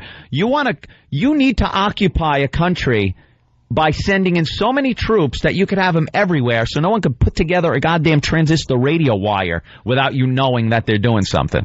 But they just send enough people. It's just enough people to blow up at random. That seems to be what we're doing. The only way to successfully occupy a country is you have to commit genocide. That's the only way to do it. Yeah, pretty much. Which you don't want to do. So this, you got to do what we did to the Indians, which was brutal. Or Japan. But, we wouldn't have St. Louis if we didn't. No. We really, hey, good old St. Lou. I mean, Japan. You're going back a few years, but Japan was pretty devastated after the war, and we sent in an occupying force until things got better. There weren't happy people there. I'm sure all the Japanese weren't walking around going, yay, the Americans are here. We helped them out, though. But again, that was a war of armies. That's just it. Huh? They keep saying that this isn't a civil war, which is like holy fallacious, They're killing thousands wait for the moment to fight each other. Based on just their beliefs. Yeah. And you don't install democracy. I got news for everybody. Either people want it or they don't want it. You don't come in and go, you're a democracy now. Right. Everybody vote. Everybody's equal. You the women and the Jews. But we don't want to be a democracy. It's like, wait a minute, we need to kill kill everybody we don't like first. Right. And then we'll be a democracy. I've been living next door to you for 25 years now, and I finally have the opportunity to kill you. Isn't that amazing, though, how that happens? Like, that happened when the whole Russian thing died, like in Czechoslovakia. I had no idea. Bosnian Serbs had no idea. Hated each other. They had a unified enemy. Let's get these guys out of here. And literally the second they left, maybe they had some beers for like a week. Yeah. It's all right, guys, it's on again. We're picking up where we left off 80 years ago. That time is over. That's the hard fact that no one wants to admit is strongman dictators keep little principalities from fighting each other. When Marshal Tito was in the Balkans, there was no war. As soon as he left, Bosnia and the Serbs went at each other. The Croats and the Serbs. As soon as Saddam Hussein was removed, the Shiites and the Sunnis go at each other like nobody's business. Yeah. Dictators make people afraid of one person. Right. Yep. There's no getting up in the middle of the night and going over to your neighbor's house and blowing it up when there's a dictator. Yeah. Once the dictator's gone, the game and on. both of those sides have to fight to see, if one side wants democracy, in order to get it, you have to fight the side that doesn't. It's like the American Revolution is based on that. The English were over here. Americans who had been here wanted their independence. It wasn't like, hey, okay, there had to be fighting and horrible war and death and destruction. But the Americans wanted their freedom. It wasn't like, hey, you want this freedom stuff? You want some freedom? Take it whether you like it or not. Plus, the revolution was never overwhelmingly popular even in this country. It was probably about 50-60% of people that wanted it. Yeah. There was many Tories and people on the English side in America during the revolution. Yeah. That's why it took 8 years. And I'm sure they were all doing the Cheney thing in England for the whole 8 years. Don't worry, it's not a civil war. They're going to win. Listen, they're in the last throes of the insurgency. Last throes. Let me send a few more boats of troops over. We'll have a surge and we'll fix this right up. Mission accomplished. People are saying we're getting too political. Oh, my God. Sorry. This is something that people are very interested in. I know. Didn't we just talk about, Afterbirth coming up? Yeah, we talked about Afterbirth. We go all over the American Idol. We're talked about placenta and Sanjit. We haven't talked politics in so long, and we bring it up because, sorry, there's people dying over there. Jesus. Hey, let's say hi to Tim. Tim, what's going on? Hi, Good morning, Tim. everybody. How you guys doing? We're doing good. We got Greg Proops in studio. Very funny comedian playing Caroline's all weekend. Greg Proops is hilarious. I've seen him before. He's killer. That's why I say that first. Thank you, Tim. Hey, really fast before Tim asks his question. Do you just go like free form on the stage? Because I've seen you a couple times. I have material. No, I know you have material, but it almost seems like you're one of these comedians that you feel very just comfortable on stage and you kind of go and really take some chances. Well, I can do. If I'm feeling it, I'll go off the book. I don't feel like when I see you that it's like set up joke.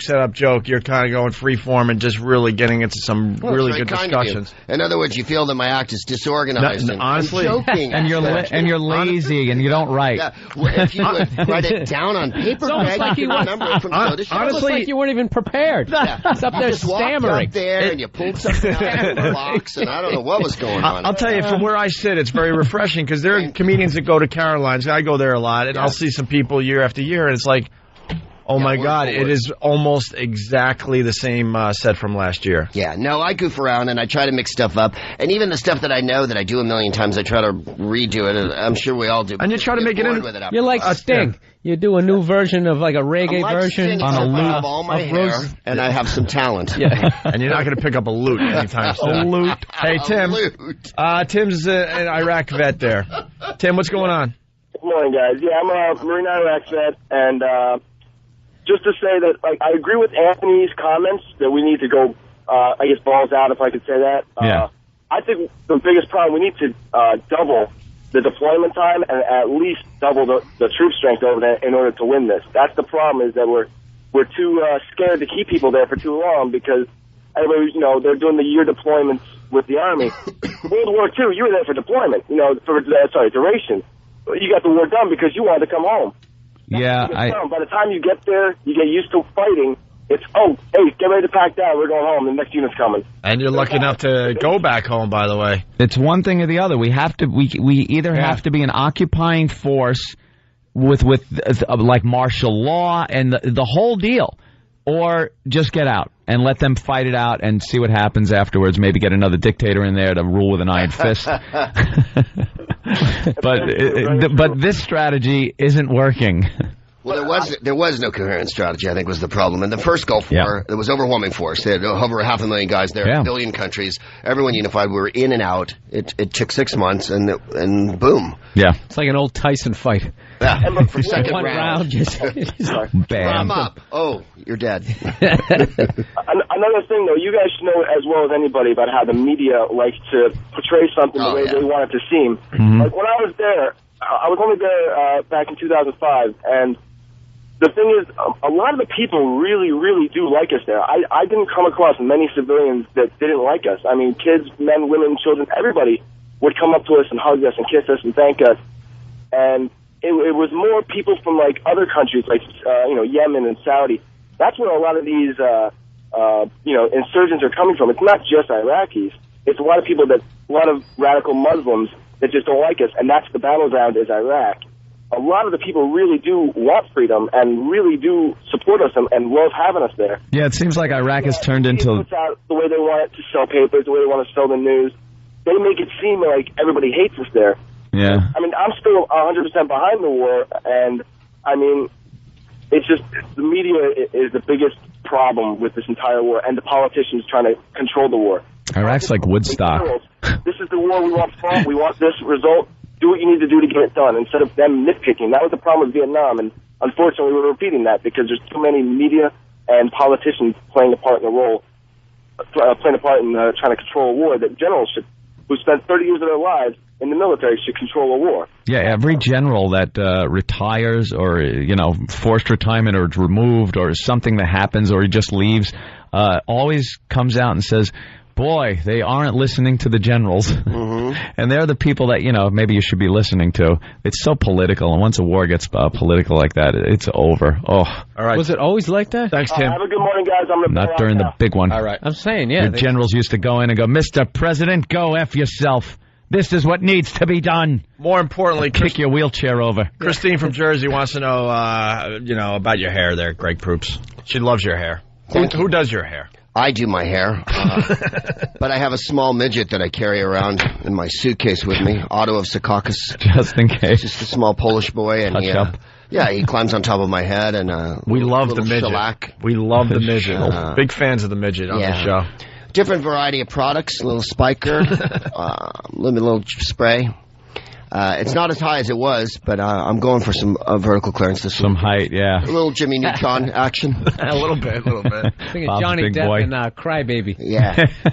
What was the Brad Pitt movie? There was a 90s one where he had a big... Johnny Suede. Thank you. Oh, we got a Brad Pitt fan. Leningrad Cowboys. The hell was that? Wow, he couldn't wait to tell us the answer to that. He wore a giant booth in it, and he looked awesome, it has to be said. Yeah. He had a tremendous wall of hair. I'm a big fan. My wife wants it down more, but I still like it big. What can I tell you? For me, it's all about the early 60s. What else is on your mind these days? We did the politics. Yeah, and we did the war. Brought into that morass of non-humor that I'm so famous for on your show. Don't worry, we'll tell everyone how funny you are. This is intelligent conversation. But anything else that you're thinking about these days? Anything on TV that kind of strikes you? That's it. Really, no. Not thinking about anything else. Got nothing. I got nothing else. Sorry, I made myself hysterical. Got no opinions, no act. Tell you the truth, everything's cool. I mean, I don't know what everybody's so upset about TV and everything. People are just upset in general these days. You see a lot of sad people walking around the streets. I'm happy to be alive.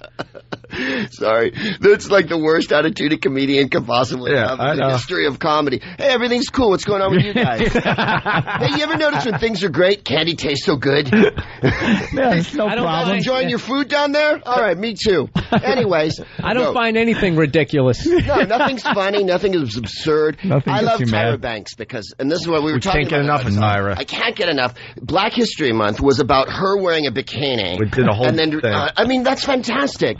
She is, I don't think there's ever been a more self-absorbed person in the history of talk. It's like she's breaking new ground. It's absolutely the most innovative talk show in the history of talk. Every situation. Oprah, or even Kathy Lee in the old days. Someone would say like, oh, my father got shot. And they go, that's terrible. If you say my father got shot to Tyra, she goes, one time I was at the movies and I saw a guy get shot and I know what it's like. Like, what? It doesn't matter. I have cancer.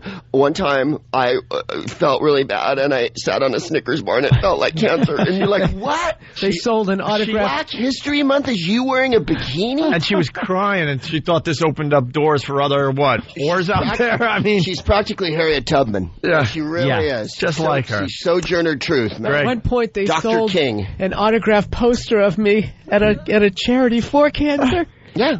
She always makes it about herself, no matter what is being discussed on the show. She wore a fat suit for a couple hours. Yeah. That gave her insight into what it's like to be obese. I mean, first of all, our favorite was when she went homeless. Oh, yeah. For what, like 60 minutes? Yeah, with like a camera crew and food behind her. Right, with a van. And, like, she could go homeless, you know what I'm saying? There's a lot of booty going on these days. It wouldn't kill her to not eat for, like, an hour. And she did the fat suit, though, yeah. That was fantastic to go homeless and then say you know what it's like. It's the most... Like, we always used to make fun of Geraldo Rivera once upon a day, you remember? Because he would inject himself into the story. Yeah. She's taken it one step further where there is no story about her, and the story doesn't make any sense whatsoever. It's like she would go up on stage at Caroline's, not tell a joke, and then come back and cry and go, now I know what it's like with him. It's so hard. Like, you didn't do anything. You didn't do... We got the Black History Month bathing suit clip. It's really quick. Yeah. All right, everyone, as we all know, February is Black History Month. And today, I'm honoring Black history by celebrating an event that not only changed my life and the direction of my career, don't drink coffee. But more importantly, it impacted the face of beauty for women of color everywhere. This month marks the 10-year anniversary of my appearance on the cover I think we all remember where we were. Magazine swimsuit edition. That isn't a joke, Phil. Bill looked like, wait a minute. This is like that's not right. That's not real. It sounds like an SNL I have skit. a dream. Yeah, that goes right one down. Day. Malcolm X, I'm not a diner till you make me a diner. I understand. Tyra Banks. I understand I've been on Sports Illustrated. Because they only did have white girls on there, but there was enough other black women who've done things. She could have picked them, but of oh course my she has to God! pick Well, it had to be her. They're Yeah. running out of things, black people haven't done yet. That's all. I mean, come on. How many times can you talk about George Washington Carver and that goddamn penis? Right. But, and then So it's time for Tyra. this is really quick, too, and it wraps it up. And it meant so much to me because the moment the decision to put me on that cover was made, it was a decision to recognize and celebrate black beauty. And ultimately, what that SI cover did was it enabled young women of color to realize that they can dream big. Are you because of kidding me? The operative word was me. She said it meant so much to me. To me. When it happened, as you may recall, since it wasn't ancient history shrouded in the mists of time, we're talking about 10 years ago, not like when volcanoes were all over the earth and the sky was black and there were pterodactyls flying and plucking your baby from its nest.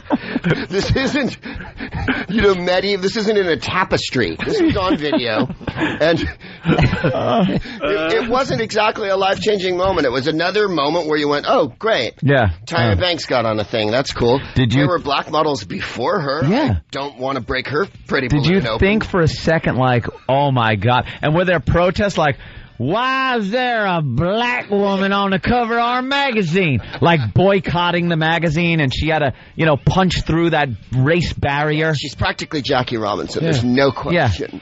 Believe me, the hardest core racist would still wind up cranking it to her. I know. It's like, I don't care what race the girl is. If she's hot and she's hot, it doesn't matter. It overlooks that salient fact about men. It really doesn't. They can even have one eye. If they're hot, it's on. It's on. Exactly. It could be a Cyclops issue. God, we're on the same page because we had a lot of fun with that. Oh, she's the worst. She's irreplaceable. We have a stack of CDs. It's all Tyra audio. It's like if we're having kind of a lame show, we'll break out Tyra audio and have fun for an hour. All about her. It's unbelievable. You thought Oprah was self-aggrandizing. But Oprah actually, occasionally does something. Yeah. Tyra just says she's doing it. I really want to change my act to be like hers. Greg Proops, always a pleasure. He's at Caroline's all weekend long, starting tonight. One show tonight at 8, and he's playing through Sunday. He's got a show on Sunday at 8 as well, and everywhere in between. For reservations for Caroline's here in New York City, 212-757-4100. Thank you so much, Greg Proops. Absolutely. Thanks, man. Bill Burr's going to be at Caroline's next weekend. Next weekend. So there you go. If you're not joining us over at... I'll warm the stage up for you. We're going to XM. Save some for me. Yeah. Have a good day. See you later. Here we are over at XM. Bill Burr made the walk, obviously, and Greg Proops decided to continue with us, which is very good news for the Opie and Anthony show. Thank you.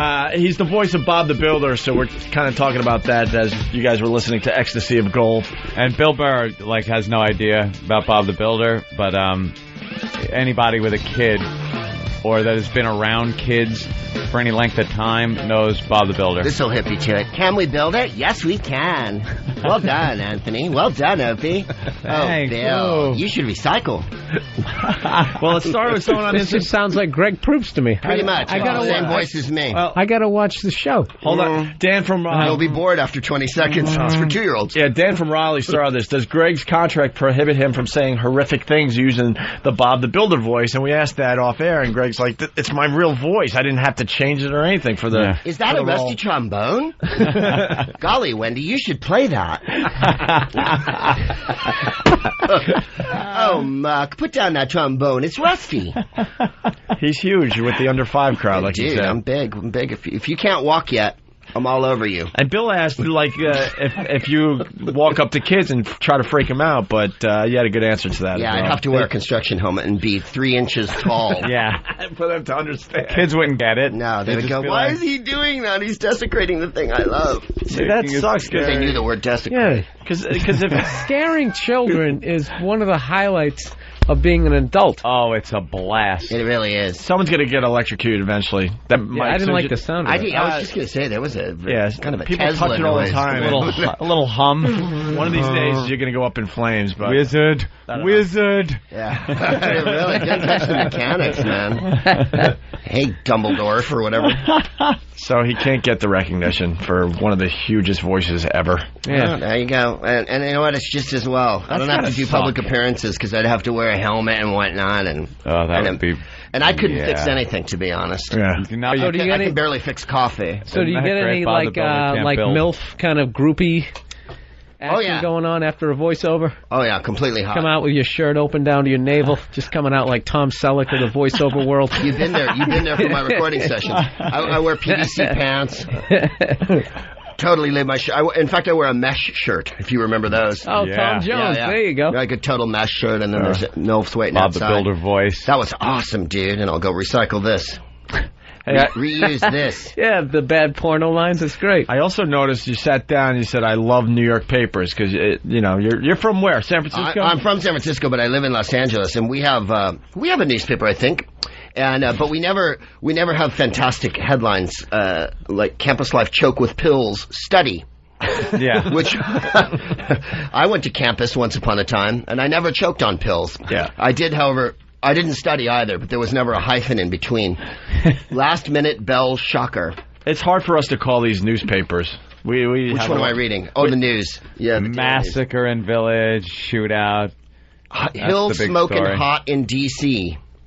That means Hillary. Yeah. Yeah. She's Hill to the Daily Hill. News. They just call her Daily Hill. News calls her because Hill. It's too short. You couldn't write "She hates America" every single time, so you have to write Hill. No, I do love the New York papers because news is not necessary. No. Well, I joke is when you go to different countries, like if you go to England or Canada or whatever, they have things in the news that we don't have here. Things like facts and information. Here, news is based largely on how people feel about stuff. That actually qualify. We're in a Tyra-esque world here. Right. Because people will go, like whatever, on The View, they're always arguing, and Elizabeth Hasselbeck, who's possibly the most uninformed human alive. Probably the dumbest female out there. Yes, she's like and she represents the young demos for that show, the young female demos. I pine for Debbie Matenopoulos. I mean, like, a bag of hammers is smarter It's so uncomfortable how uninformed she is. And then she'll go, I just feel really passionate about it. And you think, well, it's all well and good that you feel passionate, but you have no information in your possession. Yeah, when she gets pushed into a corner and realizes that she's just getting killed as far as intelligence goes, she starts crying to get out of it. Right. That's her thing. She does it at home. YouTube has videos of her just crying. I think all I over do the place. that. She uses the, we ought to just start using that. She goes with you guys, you don't understand. The second I start feeling like I'm being beat up on here, I'll be like, guys. I'm going to do it on stage this weekend. If it gets a little hectic on Saturday on St. Patty's Day, I'm just going to start crying and go, I just feel really strongly about telling jokes, and you guys won't let me tell them anymore. Last week, what was it? It was the government spying, and Rosie went like, it's bad that the government should spy on innocent people. And then it was, no, it's not. It's good, you know. And then she started crying. I know I'm not doing anything bad. Right, you can't back it up after two sentences. And I love her for that. I should have started crying when I didn't realize you can't light a log in a house, that you would actually die. I never even thought about the... Well, we learned that Brad Delp, lead singer of Boston, he committed suicide. It comes out today, thanks to the Boston Herald. And I guess he dragged in some grills. Two barbecue grills, lit them up in his bathroom. No one's ever heard of carbon monoxide. Yeah. No, but that's he did it on pretty, purpose. That's pretty creative, is what we're getting at. Like, he decided, you have to really think that out and you know, drag him into your... Right, and I'll just line him up bed and maybe make some burgers for the police, you know, so they have something to eat when they find me. I don't know. But in my world, if he put logs in there, it would have been okay, because I've seen them in the fireplace, and I never really thought about the chimney. But Bill, you see, the fireplace has a flue that takes the air out. I never dawned on me. I've never taken a science class in my life.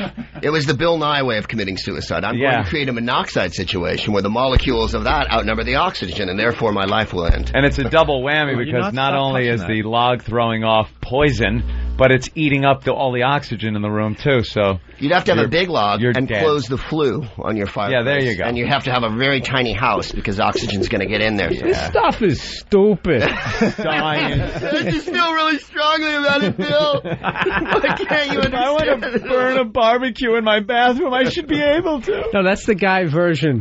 That's the guy version of crime, when you have no information. This guy's a fag. Yeah, right. Just the big stupid dick. The guy version is then you just got to fight. Yeah. When you feel really stupid punch and someone is just killing you with their intelligence. Like, all right, now we got to fight because I have nothing else left. Right. I have no more ideas, so I'm going to punch you.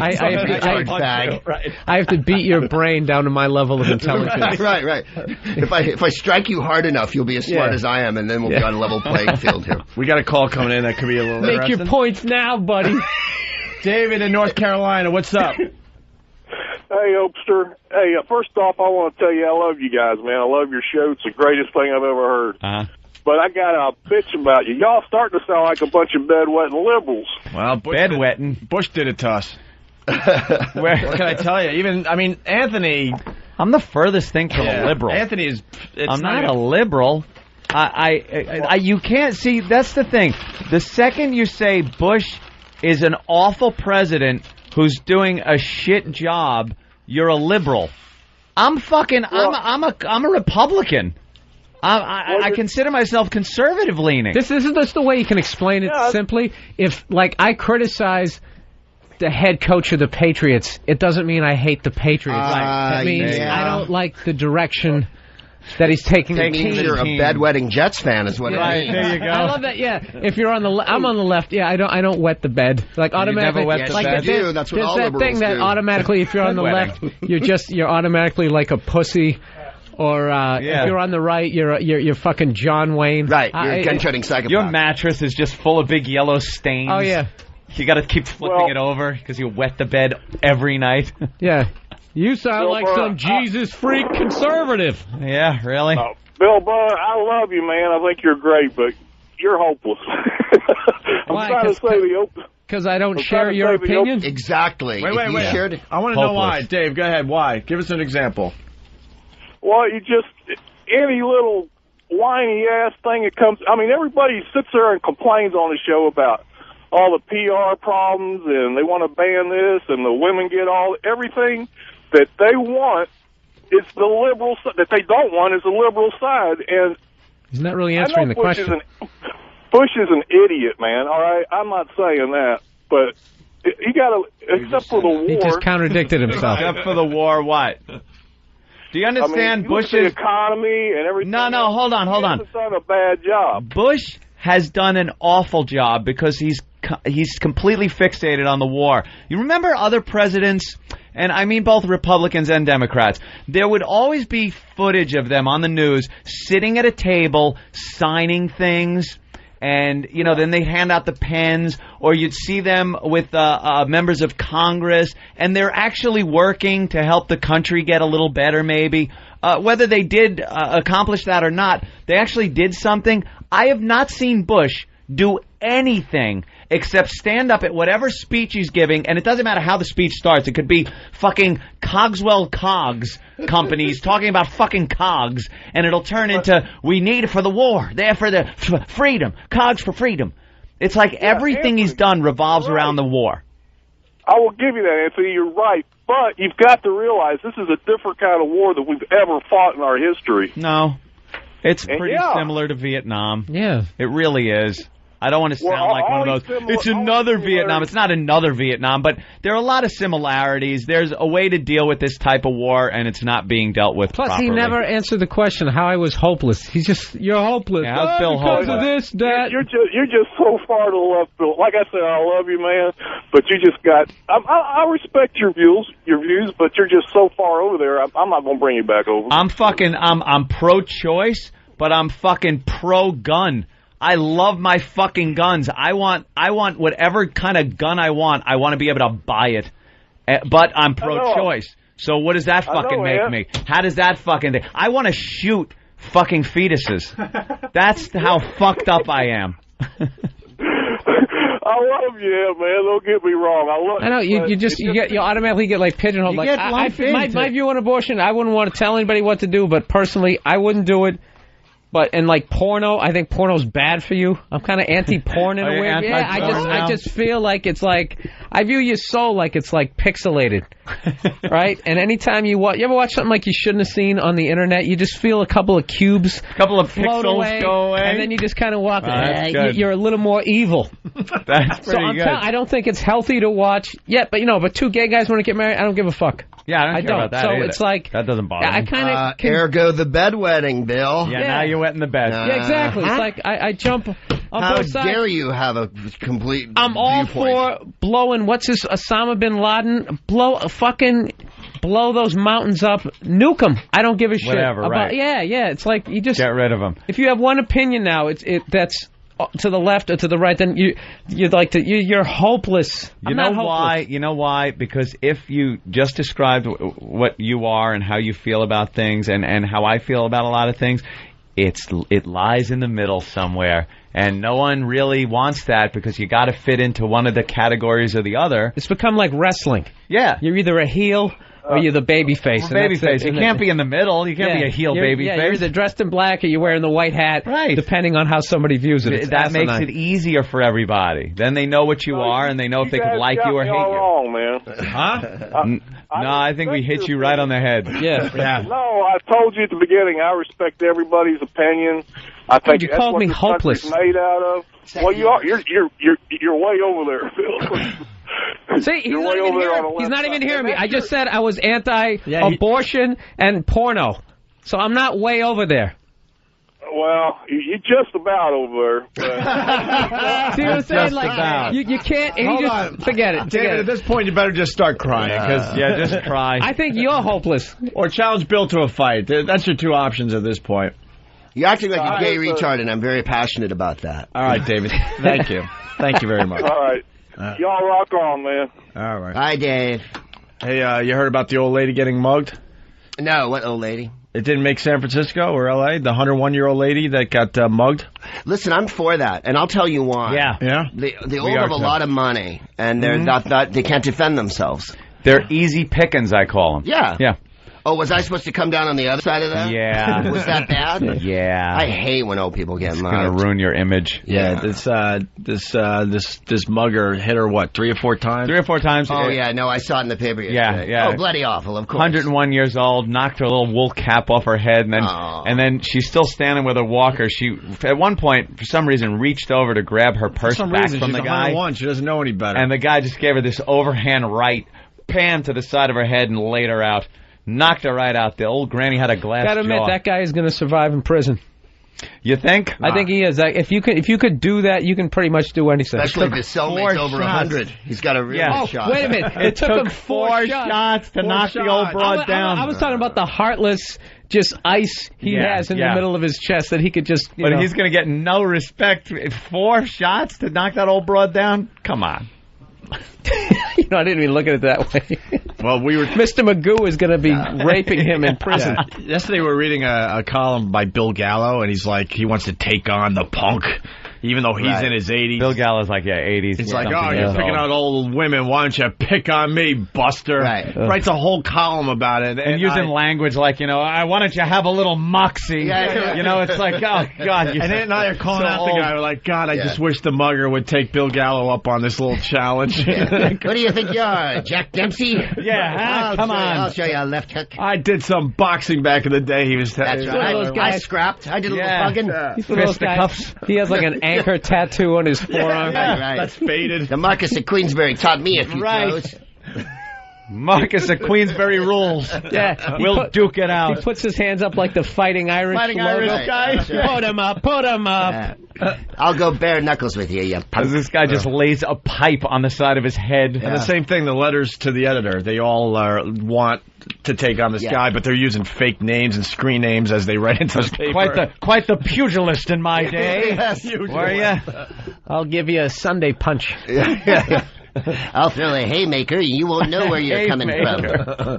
Yeah, the old dude was like really trying to get back at this guy. That's cute, isn't it? Well, but people always prey on people, and it's bloody awful. What are you going to do? Human nature, man. Yeah, they really get onto the old, as they say. They really put out the word. That's on what this they get for using their coupons. Did they pick him up? At Rite Aid. No, the city. No, I haven't found. City's outraged, and the NYPD is under a bit of pressure because he's still out there. Of course.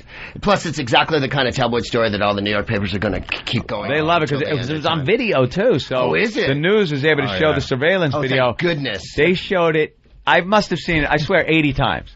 They just can't keep showing it because they know people love watching that. Not since the lady beat up her kid in the car have I enjoyed watching someone get video like that. What do you think was in her purse? It was probably coupons, a couple cans of Alpo. Gum. Yeah, tissues that she lottery ticket. Dabs her nose and puts it back. Right. Some sugar packets from the fucking diner. A margarine plastic tub. Medication. Lipstick from 1972. Oh, honey. Poor thing. And that old changed Series E saving bond. A gold double eagle. Why do you go with the overhand? You got to go with the uppercut with the elderly. She was reaching down to grab the bag back, so he had a good shot at the side of her head with a little overhand. knocked the wool cap off her He head. punched her in the back of the head. It wasn't even legal in Yeah, boxing. it was what he like did. down on the side, kind of back. It really. Is Than punching it up? Punching. Yeah, well. It's come on, I gotta fantastic. see it. Here you go. Yeah, you got to take a look. Apparently, Bill and I have been living in a cave because of TMZ. Here it is. As you see, she thinks the gentleman is helping her with the door. She's walking out of, it looks like a doorway or an elevator or something. This is making me feel so much better about myself. Yeah. What was it you were saying about watching videos you oughtn't watch and then a bit of your... Yeah, this is going to be a few pixels going to fly away on you, Bill. And now, see, he's going to help. And then, bam, just clocks her. Three times right there. 101, by the way. Now he grabs her purse. Now he doesn't feel threatened, so he just kind of starts rifling through her shit right there. Let me see She what's in leans. here. He's going through her pockets.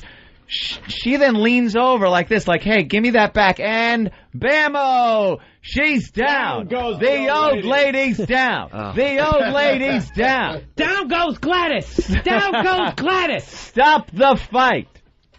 And then he leaves on his pink bicycle. Yeah, that's a pink bicycle, by the way. He stole from a little girl, and then he went on to an 85-year-old. He was feeling good about himself. Admit, those He had a hell of a were day. jabs. Little slash jabs. hooks. Yeah, little jabs he gave her at He was first. pulling his punches. In the end, he gave, remember when Larry Holmes was measuring his punches when he would do those overhand rights? Little overhand right. She looked like Cooney. Yeah, definitely. She's got a glass jaw, the old broad. It was embarrassing. I think that was Cooney's great-grandmother. Bill Adam from Texas wants to know if you got a conspiracy theory as far as that video you just saw. Conspiracy. Do I have, no, not on something like that. God, you're hopeless. You are a bedwetting hopeless case. You know, it's embarrassing she would even stand You don't want old ladies to be Walker with beaten that up. guy. Yeah. No, I did a thing on this radio show I did about... He loves conspiracy Oh, do theories. you? Yeah, but I even said on the show, like, I've always believed, like, 80%, it always makes sense the first 8. It's like a bad movie. You're totally with it, and then the third act, there's just no payoff. You're like, Flying saucer at the behest of the CIA. Yeah. And Bush is an alien, then you're like, I forgot about fuck. that part, Then it's like over. You know, I got a cousin who's got loads of books like that, and he showed me one, and that, you go, yeah, right, and then like page 48, then they brought the alien girl in to rape her, and all right, I'm kind of getting off the train now. What's your favorite one? My favorite conspiracy theory? Oh, golly. I have so many that I love. Anytime aliens come in, I really like it. Because that's the last redoubt of the scoundrel. Much like people who are psychopaths wrap themselves in the flag whenever the going gets tough. Like, you disagree with me, therefore you hate what I love. Like, no, I didn't say that. Anytime an alien lands is the time that I love it. Like, first of all, I love Bigfoot, okay? I don't know if that's a conspiracy theory, but I adore all mythical animals. And I hope that they all live together and there's a lounge where the Loch Ness Monster and Bigfoot and the Yeti are hanging around together. And Just I've come laughing to at realize there's an animal in Canada and near Vancouver called Ogopogo. Yeah, we heard about him. Ogopogo, he's the Loch Ness Monster of this lake, Okanagan. And I bought his doll, and the doll has, the Ogopogo mythical doll creature has 4 lakes. There's one in Michigan. There's one in New York. Like, how the hell is he? There's so many of the monsters that they couldn't be bothered to make a specific monster for this lake. So we've done one generic. Oh, they franchised it. Yes, and to me, nice. I think yes, because if the monsters had it in their power, that's what they would do. They would be on the phone with each other and emailing and whatnot. And we got to get the merchandise organized. So the ancillary's killing me here. I have a purple head. You have a blue head, and yet we got to go with the green thing here so I can sell more. I'm not into like myths, like animals and that stuff. I just like conspiracy, the whole. There's 10 guys running the world. I mean, come on, man. It's like comic book shit. True, how can you... There are 10 guys running that the whole world. thing. They meet in an office. It's right near here, in fact. Is it? Yeah. Do you remember in the X-Files when they would meet in that room when everybody had green upholstery? And that was great. And they kind of hammered out what was going to happen. Everybody knows the Illuminati loves green upholstery. Anytime you're in a room. And they smoke cigars. And they're all sort of middle-aged to aged men. Now, who picked out the furniture? Is he part of the secret society or is it just somebody that they killed afterwards? You know what I honestly believe? I don't believe that 10 people run the world. I think there's probably 10 groups of people like constantly fucking with each other. Each of those groups. Yeah, constantly fucking with each other. Yeah. I say we go with red upholstery. Trying to basically run everything. Which you can never quite do because there's too kind big. of a battle going on. Is it a physical battle or just a battle of wits? Like a I'll get you next time. No, like going to war and that. Like I think like a lot of the stuff that we're trying to do. Mm-hmm. Just putting like bases everywhere we go. That's a way to like try to take over the world. I think that's fascinating. Take over to the me. world. Don't you think if we wanted to kind of take over the world, we could do a better job of it? Well, we want especially without the Soviet Union there anymore. I think. No, I mean like having like an empire, a way to get people like under your control. You just put bases everywhere. I still think we could do a better job of that. We're not there's always room What's for your favorite improvement. conspiracy theory? I like the moon landing. Oh, that it didn't happen? Yeah. That's true. It was in a stage in Tustin, California. Yeah. See, he knows. I love that theory. Well, you came up with... I have a good one. How come when people look through a telescope, they never see the car or the shit we left up there? Yet they can look at Pluto. Yeah, that's what got me thinking. Really good point, Bill came Bill. up with this about a week or two ago. You're the person who doesn't know that fire goes upward. I know. That it creates heat. That's why my show is called Uninformed. Uninformed. I have a license to be a complete ass. I love Bill's show. It's called Uninformed, and he'll talk about stuff like he absolutely, like it's fact. Yeah. Like it just came out of a fucking encyclopedia because he's got a mic in front of him. See the car on the moon. No, it's more. That It's would be a more. hell of a shot for the cover of the Post, though. Why? Can I ask you a question? Why don't they show that just to end that? Just, I mean, the scientists got to have satisfy you. Yeah. Mean? There's no telescope that could look at it, really. They have... Would you shut up? It's Anthony, they can look at other fucking galaxies. Yeah, but now you can't with the take a picture of the fucking Ford Pro they left up there? We could see that scary face on Mars. You don't even get it. We could see the scary face on Mars. First of all, I don't like Mars how is huge. I talk about it like I know, and I'm ridiculous, but he's talking like he works at NASA. We don't have the technology. He sounds like Captain Kirk. Someday we will have warp drive.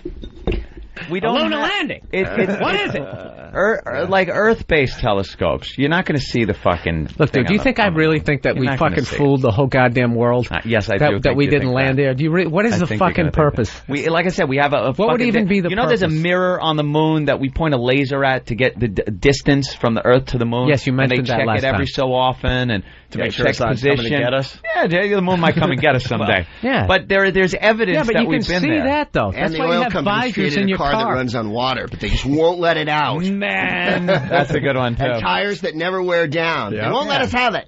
Nope. Oh, why wouldn't you believe that? You don't believe that they can make an engine absolutely do, that Bill. could get better gas mileage, but it's not cost effective? I mean, come on. These hybrid Now cars you're are- Mr. Science? No, you know what I'm basing it on? The fact that you have no information? No, There's a microphone just let me in front of you. let me finish before you destroy my opinion. I want to show your opinion. I There's respect like, your shut opinion, up, Greg. Neil. Shut up. Oh, boy. There's like hybrid cars, right? Get I like love this. 35, 40 miles a gallon, right? Yes. They do. Do you remember like right after that OPEC bullshit in the 70s? Japanese cars were getting roughly 30, 35 miles a gallon. It's fucking 30 years later. Yeah. That's the best you can do. I'm just saying that is all a game. That's not a conspiracy. That's just like a clearly. game. I was just saying a car that ran on water, which would be a steam-powered car. Of course there's better ways to run things. Yeah. If everything had... if you get that solar makes me panels a on your loony? house, it makes your meters run backwards because there's so much energy coming into your house, it goes right back into the grid. And that's not like a far-fetched theory of the future. No one wants a car that runs on less fuel and is 50 miles per gallon because it doesn't look cool. It's not fun to drive. It's not fast. People, especially What Americans. are you basing that on?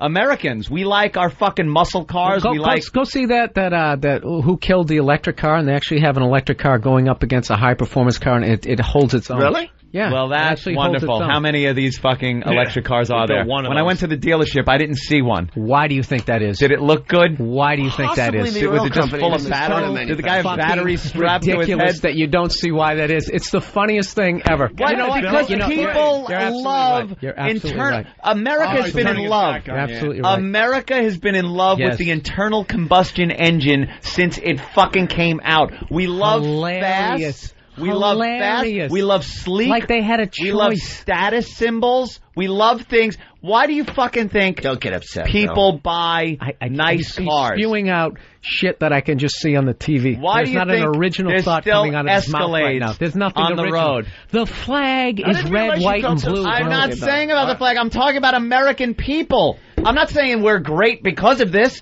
I could say we're fucking stupid because of this. But the nature of Americans are Bigger is better, faster can I is tell better, you something? sleek fucking... You want a car that girls are going to look at when you drive by in it? Do you think that the guys are gonna average envy? woman is just sitting there going, I love this engine? Nobody gives a fuck. No, it's not the women. That's the guy's thing. American men. Girls will look at the fucking nice car because they know the guy now has money. Bill, comment. It's all fucking... I'm just saying. You think Ed Begley Jr. on his fucking bicycle is getting only chicks? one option? I mean, what else are you going to love? That's like. But why is there that option? What if there was just one ugly chick on the planet? You'd want to bang her every day. Why do you think there's that one option? Why do you think there's that one option?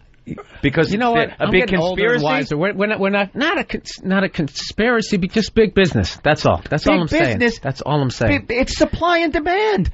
Big business. The demand is the demand. Calvin. What is it? Is an attractive car like the Edsel. What are these cars? Let me tell you, I used to own a Tucker, and I still have it. Gelman drives it. It's wonderful. The Tucker was a great car, Gelman. My thing, now this is my completely uninformed opinion. If you just make like electric cars and that kind of thing, we use less oil. Those fucking guys over the Middle East, they go out of business. They can't give money to terrorists. You solve it without shooting a fucking one bullet. But then how are we put them out of business? How are we going to drive fast and look cool? So it's all about you and the wind in your hair? Yeah. It really is. All right, listen, we're going to solve one thing today. We got a guy that works for NASA. Mark in Houston. Mark, what's up? How you doing, sir? You actually work for NASA and you listen to this radio show, huh? Sweep the floor? Yeah, I think I'm the only guy that works at NASA that listens to you guys. It's pretty funny. I wanted to comment on your conspiracy theory why you can't see the rover on the moon. It's because it's covered under about 40 feet of dust. It's been up there so long. It's and not. eventually the mirror is going to be covered under dust too, and they're going to have to replace it. What? This guy right now is sitting at NASA with a 45 millimeter to his head. I'm joking. What's blowing the dust around? The dust there is no fucking dust covering the lunar module platform or the fucking flag or the buggy or anything else they put up there. The wind is just blowing the dust around up there? Yeah, all that wind up there. Right. It's really dusty and rocky up there. Yeah, and what's moving the dust? What could possibly be moving the dust? The aliens? What do you do at NASA? Do you sweep up after the scientists throw their Halls wrappers on the ground? Or are you actually... You ever buy M&Ms from the machine and you got to press N3? Yeah. I'm the guy who programs that. Yeah, that's the problem. Sometimes it gets caught on the wire and people rock the machine. It's dangerous because the machine could fall on you because it weighs a lot. What happened was... Jawas have stolen the rover. Yeah, that's what happened. This guy works in Nassau County. That's the difference. He said NASA, he means Nassau. All right, and he gives us a protest. I don't think that would happen. Oh, and someone's saying meteor strikes. I don't think enough meteor strikes are happening. That dust is covering 60 feet deep. All right, let's go to Matt in D.C. You know what? I have no idea. Matt? Moonquakes. We're getting a lot of informed. Oh, that could be. Could be a moonquake. Well, Matt. you know, the moon being made of cheese, a lot of times it'll melt when it gets too close to the sun, and then the rover gets covered. Finally, some scientific information Thank you, Greg. Thank you. You're welcome. Matt, I'll be here all the rest of the hour. We're in Carolina this weekend. Hey, Matt. Yeah. Matt, you're on the air. Oh, Matt in D.C. Go ahead, Matt. Hey, Ann, have you heard of the Tesla? What? Have you heard of the Tesla from TeslaMotors.com? No. It's a high-performance, fully electric car. It gets 236 miles per charge, and you can plug it in anywhere. Yeah, Bill's got one of those. Plug it in. And what is this supposed to do? Yeah, the whole plugging it in is zero kind of emissions, and the price tag's a bit... Emissions. Where's the power come from? Where's the power come from? It's a specially designed power plant. A battery source, obviously. No. I mean, when you plug it in, the electricity doesn't just come from your house. It comes from a power plant. Actually, it does. But then where does your house get the power? See, I'm trying to get to the end. I'm getting to the end game here, which is they're burning something to make energy in the world. So electric cars are kind of mythical as far as there's a myth there that they are emissionless. You're still using... You know what it is about... You know what? You're making a great point there, but your thing is just... your opinion is just everything is hopeless. Like it's... Yeah, I love living like that. Just ride it out And just anything to try to make stuff better is like ridiculous. It's stupid. It's not going to work. Like, I must have brought up, I don't know, say what, maybe like 25 different things, and every time it's completely asinine that you would want to do anything. Necessity. Anything to try to make anything any better. I'll give you one word: necessity. I'll give you two words, jackass. We as human beings, look at history. I don't mind. I love Bill. Human beings through history. My radio show. Yeah, I know. Don't do anything until we need to, until there's a necessity to do something. Then we come to the table and do it. Right now, there isn't a necessity to come up with better fuel. There isn't. It looks like it, and it looks like in the near future there will be. But right now, there's still huge vehicles out there where you can pull up to a gas pump. People aren't rioting because of the prices yet. People are freaking out, but not like, there's no riots, there's no fucking, until we go up to a gas pump and go, click, click, we're out of gas, people. Then you'll see human, the way we invent things when we need this. The ingenuity we have, that'll come to the surface. But until we need shit, we're lazy. Fucking humans are lazy. We don't care. There's still fucking gas coming out of those pumps. I want a fucking Mustang that does 150 miles an hour. Let me jump in real fast. Kyle from Jersey. You guys are trying to be smart on your show, yet the pad data can't even spell conspiracies right. Oh, that is classic. Oh, Danny. Yeah, bravo. With the XM, look, spelling's overrated. It really is. Oh, God. That's just getting specific and careful. That's really funny. I don't need that. That's just insulting me. Jason in Indiana. What's up, Jason? Hi, guys. I just wanted to call Bill a fucking idiot, but Anthony pretty well cleared it up for me about the where's the power come from thing. Yeah. So, I'm not so hopeless, Bill, as I am. I know that humans can adapt and come up with things when they need to. And that's why we've been around so long. We don't need to yet, is what you're saying. We don't need to yet. Some people say the global warming thing is, oh, my God, it's going to be awful. This is going to happen. This right now, today, I go outside. I'd like it to be a little warmer out. I think if everything was underwater, it would make everything a little more interesting. A little more interesting? I agree. It'd be like that movie with Kevin Costner. Yeah. Waterworld would be a great way to live, wouldn't it? Yeah. It would be different than... They still had cigarettes in the Waterworld, which I thought was an interesting fact in that movie. The bad guys had to smoke. How do you make the cigarettes? Where did you grow it? Where did they get them? Right. Apparently there was a lot left over. A little tobacco. You want to talk to this guy, Bill? Jason? Jason, why is Bill an idiot? Because he's a cockeyed optimist who wants the world to be better. Yeah, wets his bed. Stars in your eyes. And what are your qualifications? I have none, and I've got nothing. You know what? I love this guy now. I have none. Fine, that's great. You know what? All right, why don't we take a break? That was great. You guys should just agree to disagree, obviously. Well, I think we're going to have to agree to disagree. Why don't you agree to disagree? I want to see you leg wrestle. Yeah. No, I fucking tapped out 10 minutes ago. Oh. We got a lot of people here. Why today? Wow. Why is everyone here today? Because it's a beautiful day. Let's see, there's also men in uniform. Well, tomorrow we're doing a special girls. walkover, and we were going to try to find a restaurant and surprise everyone with breakfast, and it kind of fell through. So we're going to have food up here tomorrow for all the listeners that do the walkover. Ooh. When you say food, do you mean like the kashi that you're eating, or do you mean you don't like kashi? What's wrong with my kashi? I adore kashi. I'm just saying, right. Do you mean that, or do you mean like ham and eggs? Actually, it's going to be Italian food. Oh, okay. You got to dig down. Did you get the free tampons that were in the kashi? Fucking girl cereal eating motherfucker. It's going to be from Rivoli's, Tom's River. Yeah. So, but why are all these people here today? Just heard about the kashi giveaway. The kashi, free kashi. Are those blown out? Estrogen flakes. now with pink ovaries. Is that a marshmallow fallopian tube in your kashi? Those are delicious. The builder's giving me shit. This is wonderful. Greg Proops at Caroline's all weekend long. You staying? You going? What are you doing? I'll go in a minute. You're almost to 10. Well, I got to go pass out. We go to 11. Oh, you go to 11? I'm going to go before then. You should. Because I want Bill to hold this down the rest of the way. I can't hold it down. I have absolutely no information. I just have hope.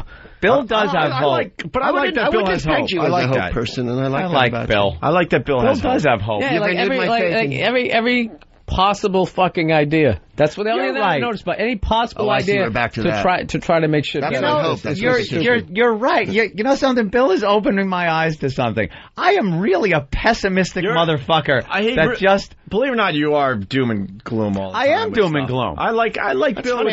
with his whole I find thing. you peppy. I try to be peppy, Yeah. but I consider myself Every once in like a while, a you realist. have to have a little after-school special thought, Anthony. Yeah, but I'm more.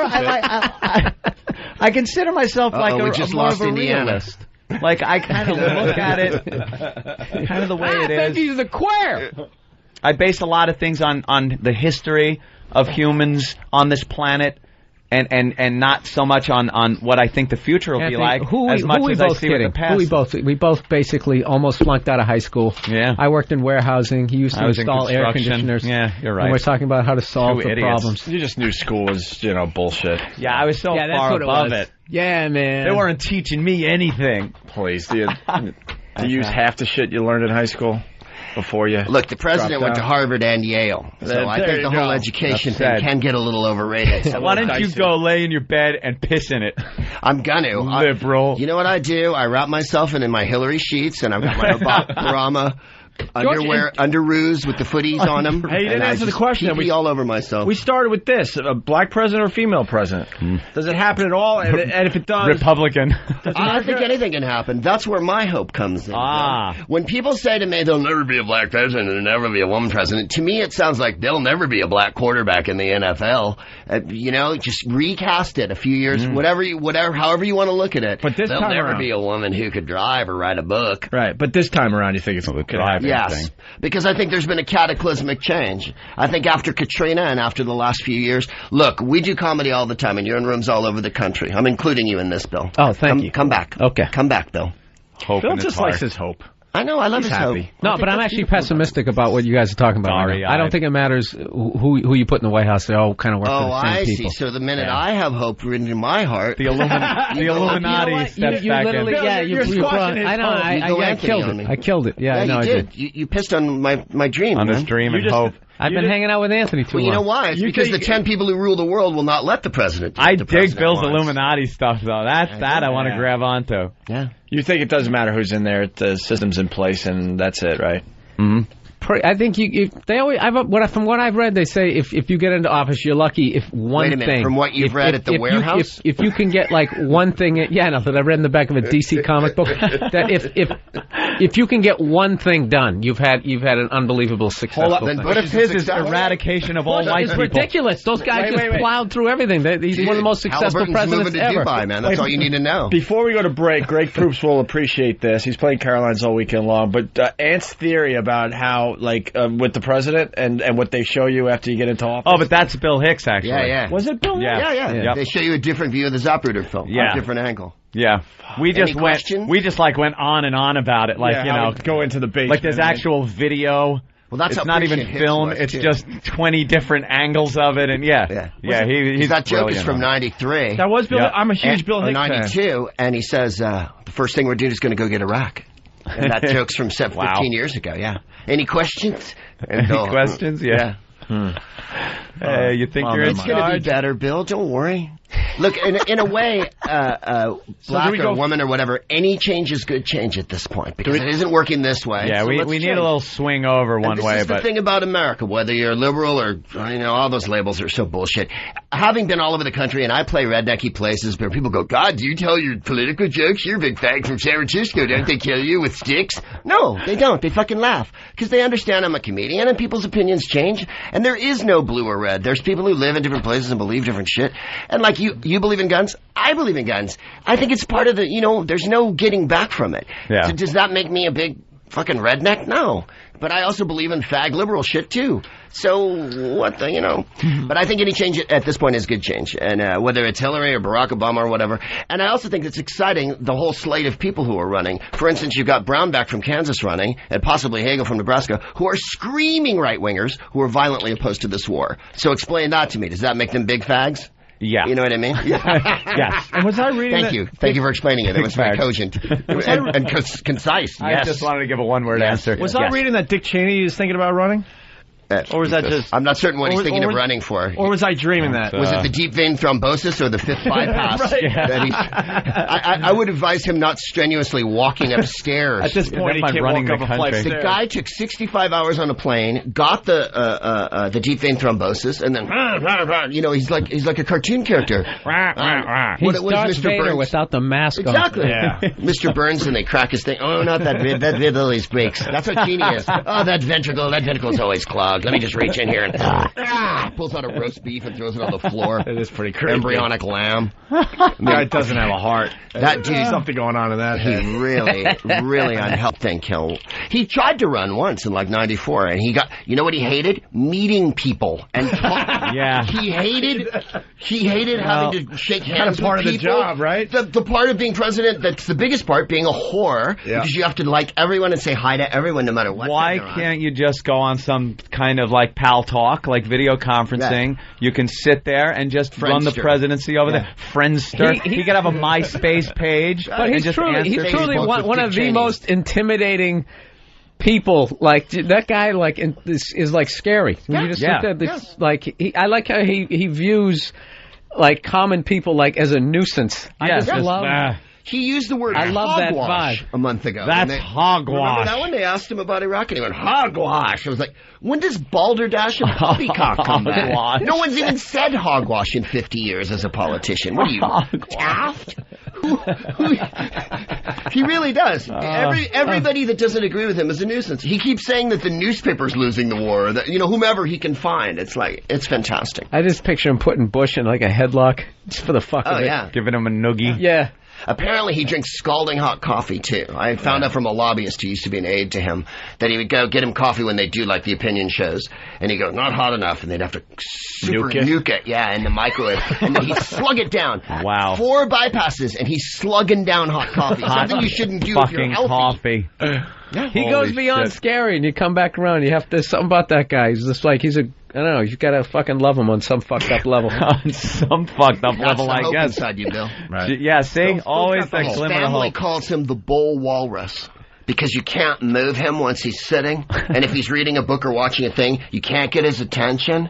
So, like a bull walrus in the sun. I read a thing as his group of people were trying to gain power in Washington. The CIA, the nickname for their group he was known as the Crazies. Yeah. That's the CIA. That was their nickname. The CIA calls you the Crazies. Amazing. Maybe there's some issues. All right, let's get Greg Proops out of here. Bye, you guys. Thanks a lot, fellas. Go see McCaroline's this weekend here in New York City. Cheers. All right, quick. Thank you, Greg. What's up, Greg? Good to see you again. Greg Proops in studio as well. Greg. I'm good. How are you? Good. Fantabulous. Greg and I, every comics in town this week at Carnegie Hall or at Town Hall. So Greg's at Comics and I'm at Gotham, and we're going to try to get our audiences to go to each of our shows. We're going to have a shuttle bus that's a little minivan. It holds about 5 people. So it should have plenty of room for anyone who wants to come down. What are you going to do with the empty seats, Rich? Exactly. We're going to have a puppet show together a little bit later. We want to congratulate everyone who's been invited to play at the New York Comedy Festival because we're playing the Outline Fringe Comedy Festival, which we're conducting on our own. I'll be at Comics in the Meatpacking District, which is a hotbed of comedy, as you know. And so will Norton, but he won't be at a club. Yeah, exactly. Make your friends. Every club I do on the road is always the other club. It's never the club. You're playing Skinkies? How come you're not playing Magnificence? It's always the other club. Oh, that's down by the river. Don't nobody go down there. And sometimes I look in the paper to see who's at the other club, and I'm thanking God it's a Def Jam comic. Oh, yeah. So at least I don't have to worry about the crowd going over there and living. Like New Year's Eve, we're at Mohegan Sun, and in the 300-seat room or whatever, and they put Chelsea Handler in the arena. She's already sold 8,000 tickets. Wow, there's 8,000. Wait, this is not 8. Oh, she's doing more than one 2 show. shows. Thank you very much. Chelsea is a fucking... I'm doing her show next Thursday, actually. I just got to say something. Again, Stevie is annoying the shit out of me. He walks in here like a chopper just landed, and he's getting into it. It's radio. Why do you duck down to give people their stuff in the console? You're like radar. If anything, you should take a lesson from Vic Morrow and jump up. Why do you hate Stevie so much? I can't He obviously has Stevie. problems. I hate Stevie. Thank you, Stevie. Thank you I don't for know bringing me my breakfast. why were you ducking? I'm trying not to be a visual distraction. You're Everywhere a visual you go. distraction by ducking down. Look, this gentleman walks in. He's got some food. He walks in quietly, puts it down, and then leaves. You're ducked down like fucking. You're in Da Nang. What are you doing? You got a sweet and low? Yeah. You need a sweet and low, Rich? Stevie, thank you, and that'll be all. Yes, exactly. Get out of here now. All right. Before it gets ugly. How can you not do an hour on Stevie? We've done 800 hours on fucking Stevie. entire shows. Now, on you're that not paying that young man? hard. No, he's an intern. Last week his mom... Well, then he deserves it. Last week his every mom time. came in. She's been divorced for a while, and we had Troy dance very, very dirty to Stevie's mom in front of Stevie. It was Yeah. good. Really? And by the end of the show, she was kind of into it. She kind of wants some young. Oh yeah. By the end of the show. Yeah, she wasn't sure what was So going the on in the ice had to first break grade a Proops. little I'm being honest with you, Yeah, but by the end of the we show, kinda- she was looking at that young dick and going, "You know what? It's been a long time." Hey, who among us, right? Hasn't succumbed.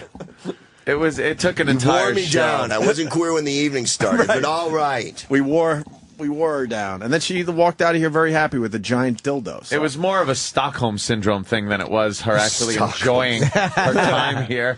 Right. She just gave She in. began to relate to you. Yes.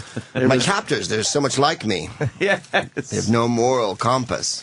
She left with Isn't that a what Patty giant Hearst, dildo. they said happened to her, even though she did go to jail? Yeah. Didn't they, that wasn't that her claim that it was Stockholm? Yeah, but that's, I mean, she took it a little far. She bloody did go to jail. Yeah, she went to jail. Yeah. Oh, yeah, With she her, did. The world's worst defense lawyer. her little beret and her machine gun. Yeah. Standing there robbing a bank. Hey, you know who he had in yesterday? You probably know him, Chris Morris. What a genius. He's man. a fucking You know Chris Morris? Greg works in England a lot. Okay. So he had a show called Brass Eye there that was the most devastatingly hilarious We comedy watched the show clip. ever in the history of British comedy. Yeah, we were watching part of the pedo show he did. The pedo one is tremendous. I like the good AIDS and the bad AIDS. I mean, there's so many jokes. Good he AIDS fooled and so bad many AIDS. politicians when he did the cake episode. When he said it's a drug called cake, or he never said it was a drug. It's called cake, and kids take it. And he never called it anything but cake. And then he went to all these different members of parliament, all sorts of people. What do you think of cake? And they're like, I'm against it and whatnot. And literally, show a piece of cake. It was just like the pedophile one. It was a fucking hour that was just. Yeah, he is a funny guy, Totally man. admire him.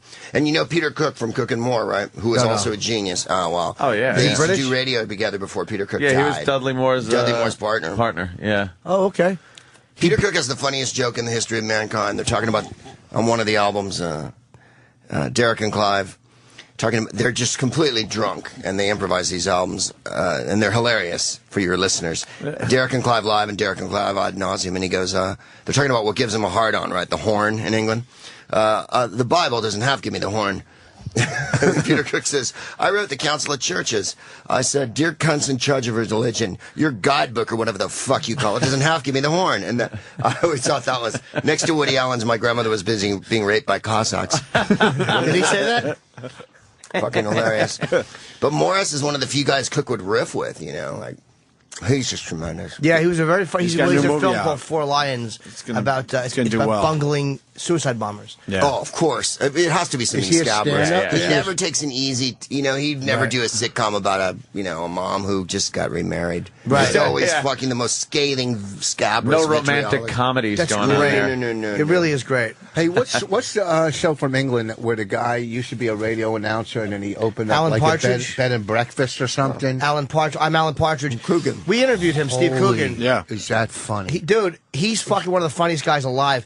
But he had different. It was the first one was, I think, I'm Alan Partridge, where he played a TV host. Was Saying You, Saying Me, or something like that, and then it got Knowing canceled. me, knowing you. Right, Knowing Me, Knowing You. I'm sorry. And then it gets canceled, so then he does radio. And there's like 3 different jobs he has, one each season. I've only seen the radio and the TV one. It's fucking hysterical. But he does a laugh track in it, which you think you would hate, 'cause it's like a one camera shoot, like Curb or whatever, with a laugh track, which would normally make me nauseous, but it works for some reason in this show. I don't know why it works, but it does. He was in a group with Morris, and they did a show called The Day to Day that was a news parody show, and Coogan was the sportscaster, and Morris was the anchor.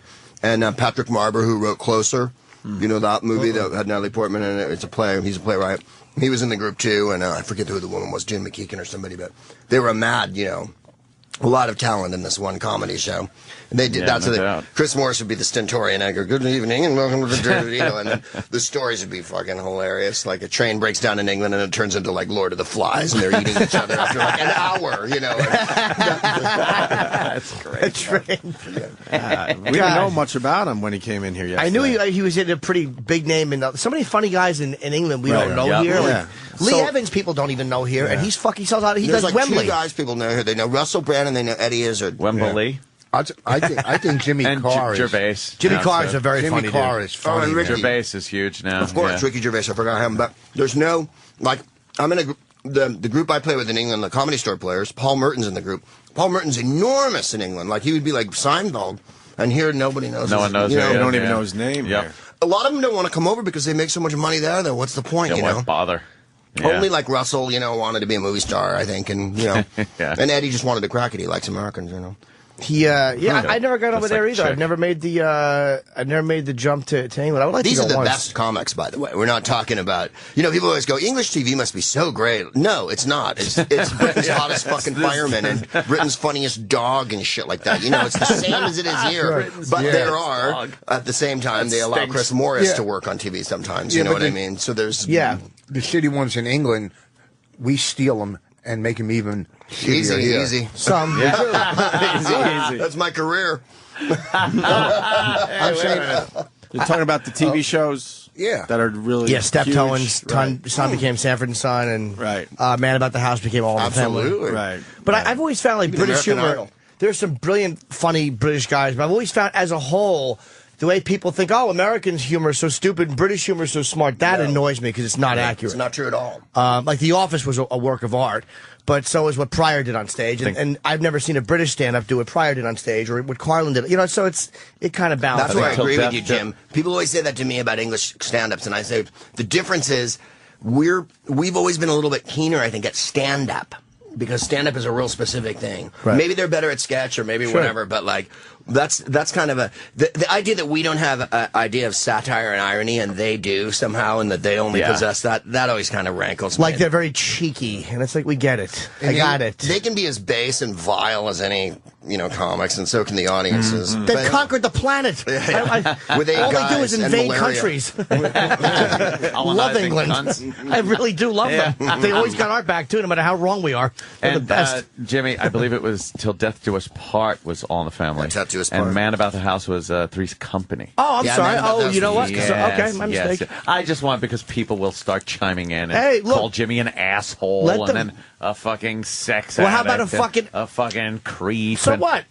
So what? How about a fucking little high five for Steptoe and Son? I know, that's no a one good else one. got that one. Oh, wait a minute.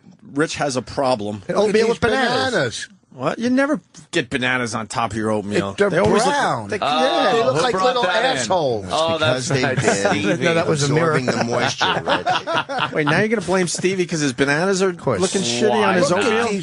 Here comes Stevie again. Stupid. He just spooned a banana onto his knee. No, I really Here comes couldn't Anthony's be happier. favorite person, I couldn't Blind be happier Stevie. if that was a fucking truck hitting him. Stevie. Why are my bananas rotten? I don't know. I didn't, Did you look? Yeah, what does Stevie work in the place? He doesn't know. I didn't handle that. They look like your little brothers. Look at these fucking things. He's all confused. I didn't. In England too, after I did a show when I was working there, I was selling CDs and comics go, you don't do that here. Do they look down on comics for selling merchandise? The one thing they used to say when I lived there was American comics talk about business and English comics talk about comedy. That we're a little more show busy. Yeah. And then the other thing that I would get, which always killed me, was they go, "Oh, you're a bit slick, aren't you?" Meaning your act was boom, boom, boom. And the thing is, here we all try To be to be as professional as possible and come on and go bang, bang, bang, bang, bang. And there's a shambly ethic there when people come on, it's down the chemist, right? Fucking about fucking bullshit, innit? And you're like, are you going to say the joke at some point? I always found they're a little shamblier than American comics. And I heard they'll set you up too over there, like by giving like the audiences don't like when your credits are read or something. I guess they think it's kind of arrogant. So they'll go, "What do you want me to say?" And you're not.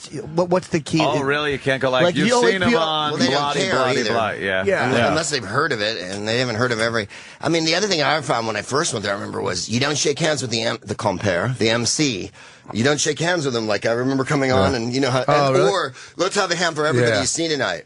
You don't do that. They've already applauded because the compares brought you on. Wow. And also the We're a bunch MC of gets pricks. paid more than the regular acts. So like if you do the store or whatever in London, that guy gets paid the most because he has to go on in the beginning and then he has to go on after the interval because there's no waitresses. So we have an interval so they can go get beer. And then he has to come on at the end again and do more time. And How is the Comedy Store? So I heard it's a great room. We went in there. It's great.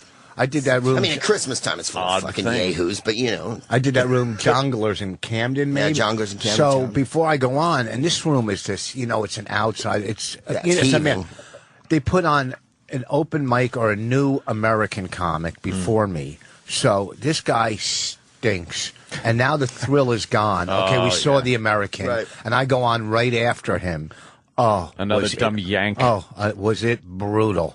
It was. He's probably really shit. bad. Give him a chance. Go mad. Go crazy. Rich Bruce. Was it boss, is it? So fucking what? Does your material translate over there? I mean, that's the big question. Everybody says that. I think it does. It does, right? Jokes, it does. Because even Seinfeld made that. Over. Oh my God, I'm going over. What should I do? And tell jokes. Right. One after the next. And they translate. Also, hit them in the first 3 minutes. Don't fuck around, Yeah. Come big up front, Load it up, front load it, Because they'll give you 5 minutes and then they'll hate you. But if you don't make it happen in the first 5 minutes. I've never gone. I always thought that I always had this weird impression that they just weren't going to enjoy love it. you. I don't know. I've always felt the opposite. You're honest. They love that. I've always felt the opposite. You've got to go over there, Jimmy. I would Check like it to out. try it, yeah. Proops, are you like doing the world at this point? Are you traveling the world with your comedy, or?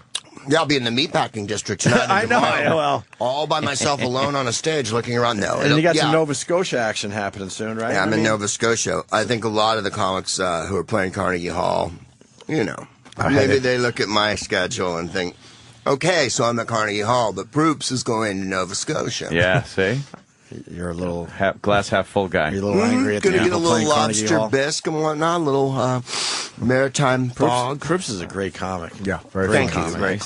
And as far as the comedy, I know what you're getting at. As far as the comedy festival goes, you should be playing a bigger fucking room. No.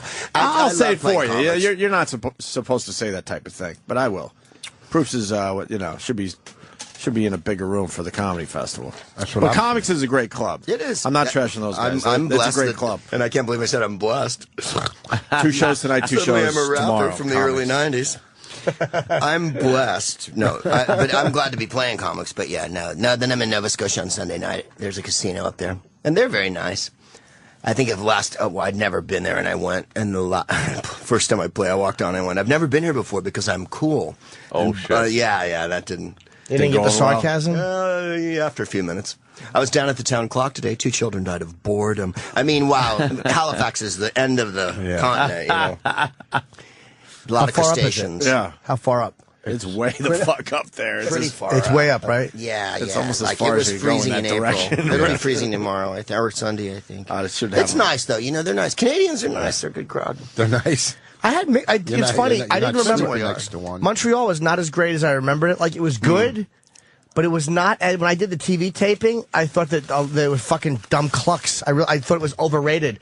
The people who go to the gala, though, are like people who would have subscriptions to a theater. You know what I mean? They're real square. Oh, okay, maybe that was it. I it. looked out sideways there. By the way, I became in awe of John Panette after that, though, because I went on. I had a good set, but I saw how they were not an easy crowd. They were tired. It was hot. They'd been taping for a few. I was on next to last, and Panette came on, and that motherfucker murdered and got a standing ovation, a deserved standing ovation. He is tremendous. The first time I ever watched John Panette do stand up, and he was fucking awe-inspiring. He was so good. Is he back to being fat too? He's a big guy. He's not like Did he eat through his surgery? I don't know. That's what I heard. Did he get the surgery? Oh, yeah. He did. Yeah, he got skinny for a while. He got really fucking The last skinny. time I saw him was 2 years ago in Toronto. That's what I'm Nice hearing. fellow. But those things are perfect for him, like Montreal. I've seen him murderize a gala. I saw him come out and host one and do a number up front with singing. Yeah. He hosted this one too and then closed it. Oh fuck. He hosted it and closed it. Dude, he The fucking. galas are really mainstream there. I think they're very mainstream. He did a bit. What was his bit about? It's just the subject for a bit.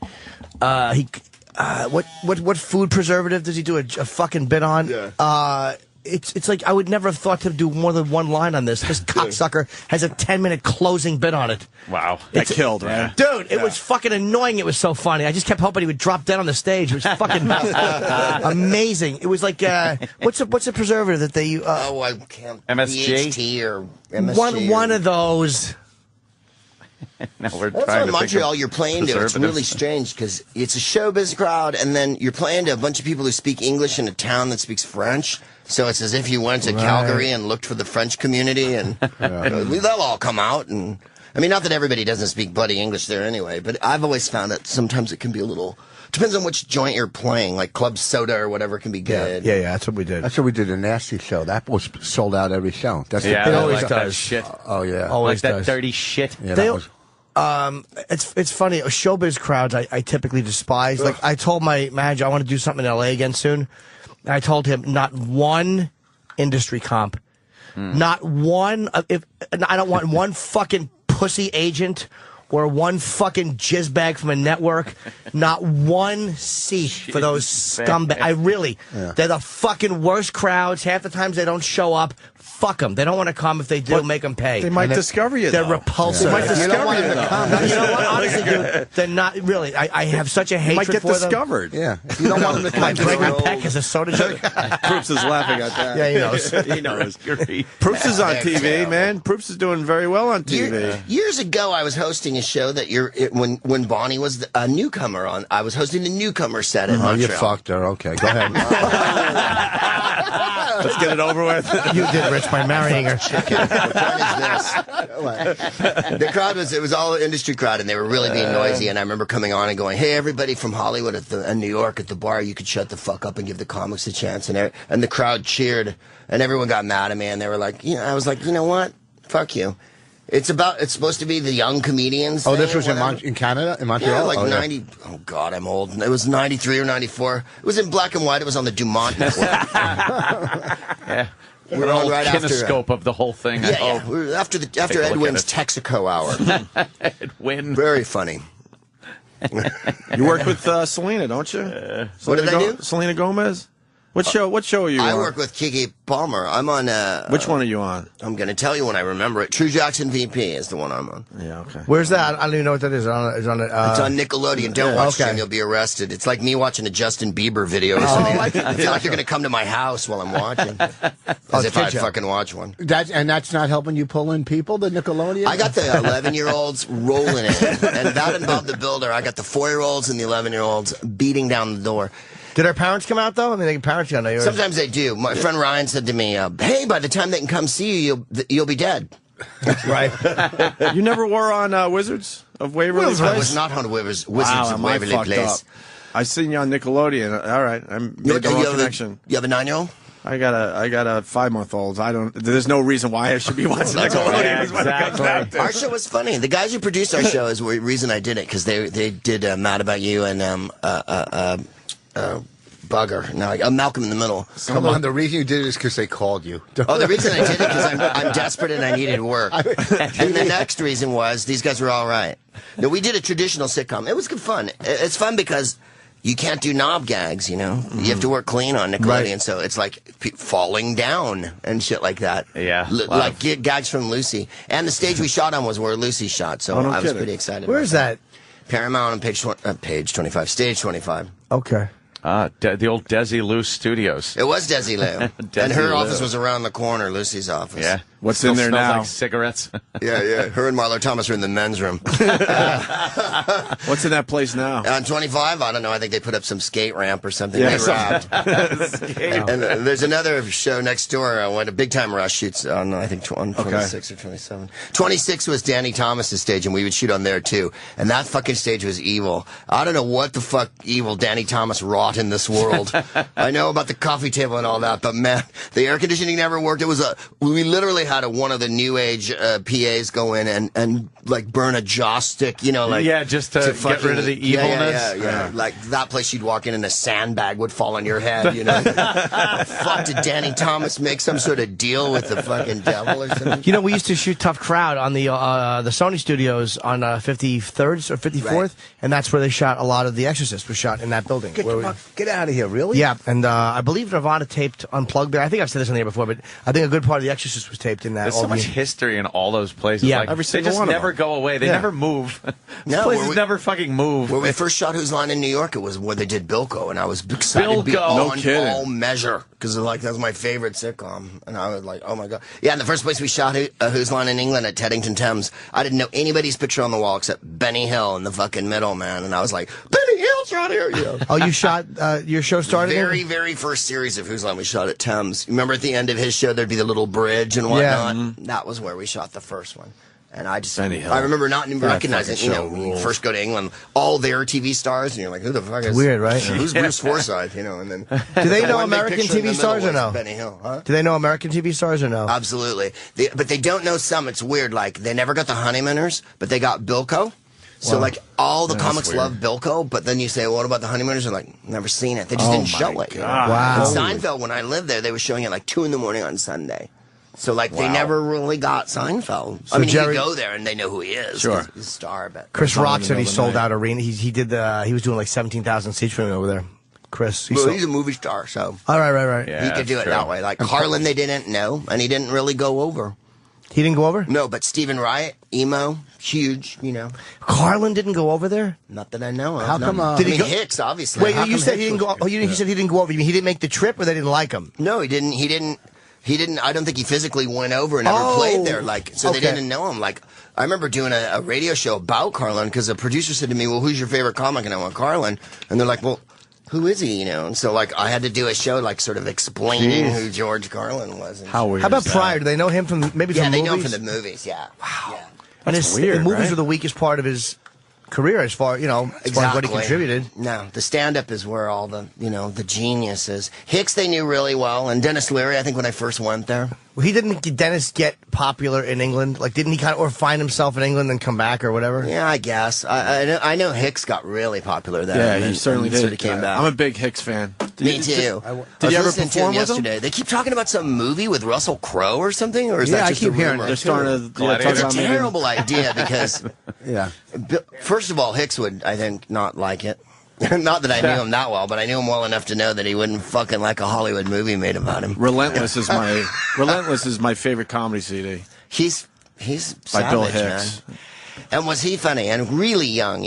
I was older than him, and he died way before me. And you guys came up? Did you come up together, Greg? Huh? Did you guys come up together, kind of? Oh no, he was from Texas. Yeah. I met him in San Francisco, and I used to have a joke. Where I'd go. The Union, it was about Ken Burns' PBS Civil War show. That'll give you an idea of how long ago this was. Yeah. The Union met the Confederacy here in a small town in Kentucky called Kill Peopleburg. And so Hicks called me Kill Peopleburg for a couple of years, right? We're doing a gig in Florida, and he comes up to me and goes, Greg, I know your name's Greg. And I go, Bill, I don't give a shit what you call me. You're my fucking hero. He'd always go, hey, Kill Peopleburg, every time he saw me because he liked the joke. And I was excited he spoke to me. Wow. Because I thought he was so goddamn funny. We were in Lubbock, Texas, me and him, and his girlfriend just dumped him. So in Lubbock, to get hookers, you'd ask the cab drivers where to go, and they would take you. So he goes, you want to hang out with me? And I just take a ride and sit in the car while he... Yeah, sure he did. No, I didn't. This was before Bonnie, you could say. Oh, no. I wasn't getting a hooker. You sucked his dick in a wig. No. Probably blew the cab driver. He knocked the cab driver. The cab fare, the cab driver. This ride's on the house. God, hold on, we're going to hear this joke 7 times. Shut the fuck up. Let us enjoy it, you asshole. So he goes, cab driver takes Hicks to the first place, and the hooker opens the door and goes, you're a cop, and slams the door on his face. Yeah. Then we go to another place, and she opens the door, and she goes, you're too young, and slams the door.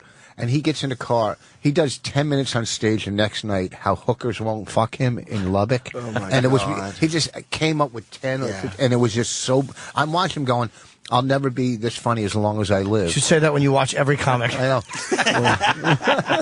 Watch an executioner. You should say that when you watch a documentary on crib death. I'm never going to be this funny. God, this SARS thing's kicking my ass. Fuck, I love that guy. He was all right. No, he was hilarious. There was in England a few years ago. There was a comic who did what if Hicks had lived and extrapolated and wrote a whole act about Bush and shit. And I never went and saw it. I remember reading about it. And the only thing I can think of was there was nothing I know Bill would have fucking hated more. You'd have gone down there with a gun. Like, you were going to put words in my mouth after I'm dead. Speculate what I would have said about this. Because you're so, And with all due respect to Hicks, he's not the only guy that talked about social or political issues. The guys, like, there are guys that this is what bothers me about, not Hicks, but people who love Hicks. Right, the canonization. Because guys try to do it. I think what he was doing, from what I've heard about him, I never met him, was very sincere, and he was just, that was the comedian he was, and he was very socially aware. But when guys try to be Hicks, and they think that they're hip by clearing the room, it's like you're not clearing the room doing your act, you're attempting to clear the room, where he's a guy really doing his act, and fucking offending people by the content in his act. There's a huge difference. It was also, his delivery was really good and unique and stuff. It looked like he could give a shit if he was up there or not. You know, he'd just walk around and He went on stage at Catch when it was the hottest club in New York, and Brenner just got off, and they loved him. Brenner was, on fire, and they loved him. And Hicks walks on, he goes, growing up as a kid, I used to watch Robert Klein and David Brenner, and I'm thinking, if these fucks can do comedy, so can I. That was right after him. That's great. Then he started doing that bit about Nancy Reagan, the anorexic kind of, that whole bit. The real people... It's like someone yelled fire in the room.